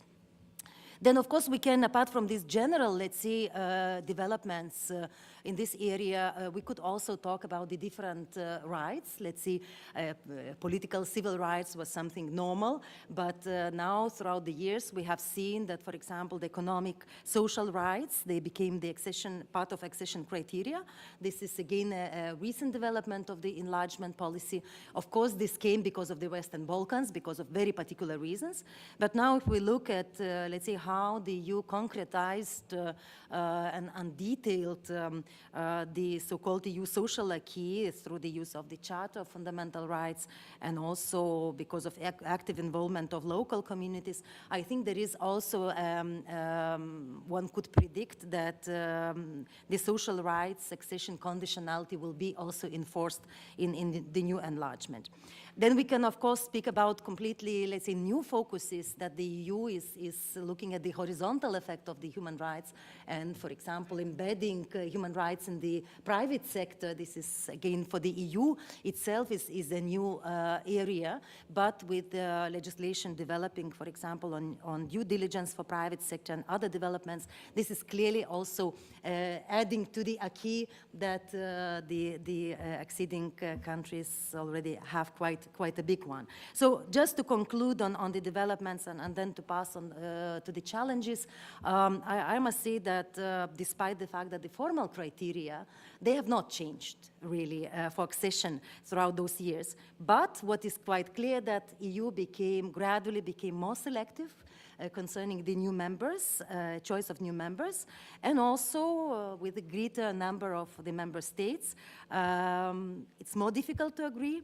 And also the EU faces internal problems that, again, not only academics, but the other critics are saying that it's not capable of handling. Now, if I move to the challenges in the human rights field, then one must say that the conditions for all the member states, for the new member states, are the same, but the challenges, they differ, and they differ, of course, depending on the situation of each country. It is also true that in general, the accession process is more difficult than it was, let's say, 20 or even 10 years ago. And what we see, what is paradoxical, and where maybe there is not so much fairness for the new member states, is that the revised enlargement methodology requires to meet certain standards from the acceding countries that even the member states are facing the challenges to meet. Now, if we speak about, let's say, general challenges, I think a lot was said about, for example, blockage of decisions, or, let's say, inconsistency of enlargement methodology itself. I think our colleague Bogdan, I think, was mentioning about not clear rules, what is meant by that, in some areas and so on. But I think what is also important is that we have had the experience, for example, with the rise of illiberal regimes in some of the member states. And sometimes these experiences, they are cited, let's say, as a warning that EU institutions are not really capable and are not effective in handling our own problems in the European Union countries. Now, on one hand, we want to see very strong leaders in the accession countries that could take over, that could, let's say, progress very strongly with a big number of reforms, substantive reforms.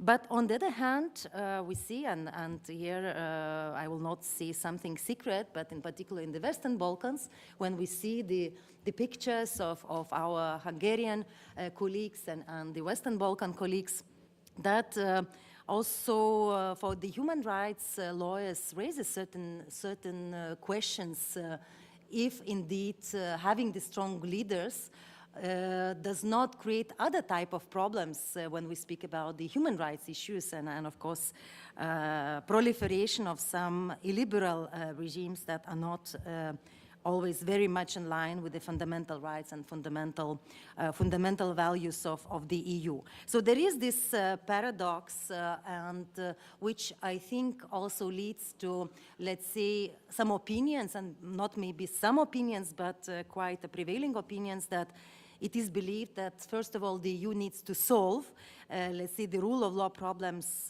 before it invites the new members. And I think this also in this room today, this has been already mentioned. So there is this fear of accepting, let's say, unconsolidated or vulnerable democracies, and probably this contributes to, I wouldn't say the rejection of the fast track or Big Bang solutions, but there is a lot, let's say, not in favor of that because of our own issues. Secondly, the accession criteria themselves, they have limitations. Now, our colleagues from Moldova and Ukraine have been mentioning all those legal acts that have to be adopted, all the legislative developments, institutional developments, and so on.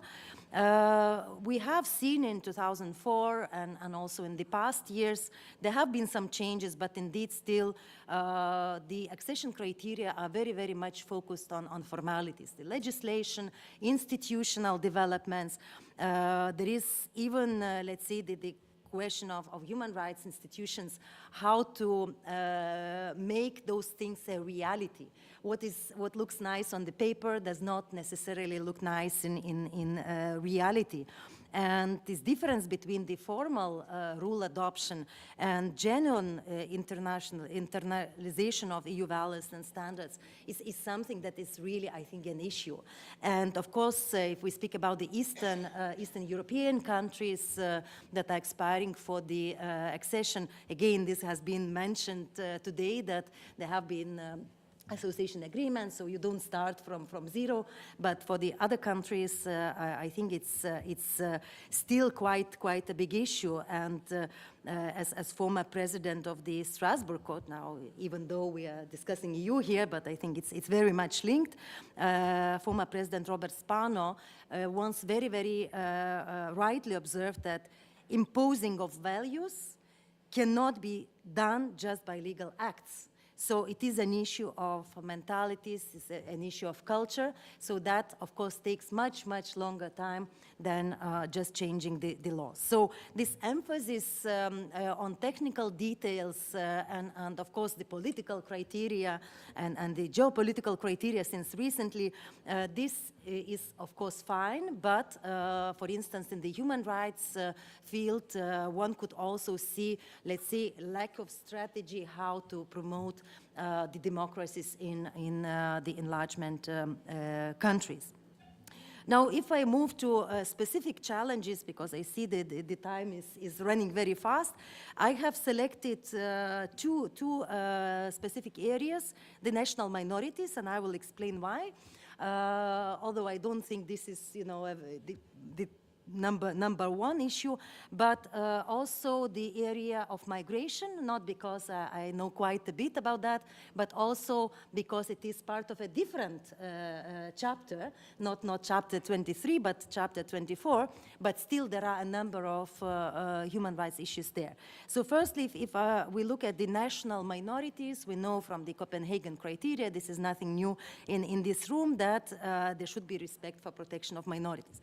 But it is quite striking that actually the national minorities issue from the legal perspective is not really explicitly covered by the EU law, I mean with the acquis, and the EU is still relying on various, mostly Council of Europe international conventions related to minority protection. Now, why I'm mentioning the minority protection? Because I think there is in a way a success story in the sense that it helped to the EU accession helped to leverage, let's say, the situation of national minorities in some of the countries. It improved the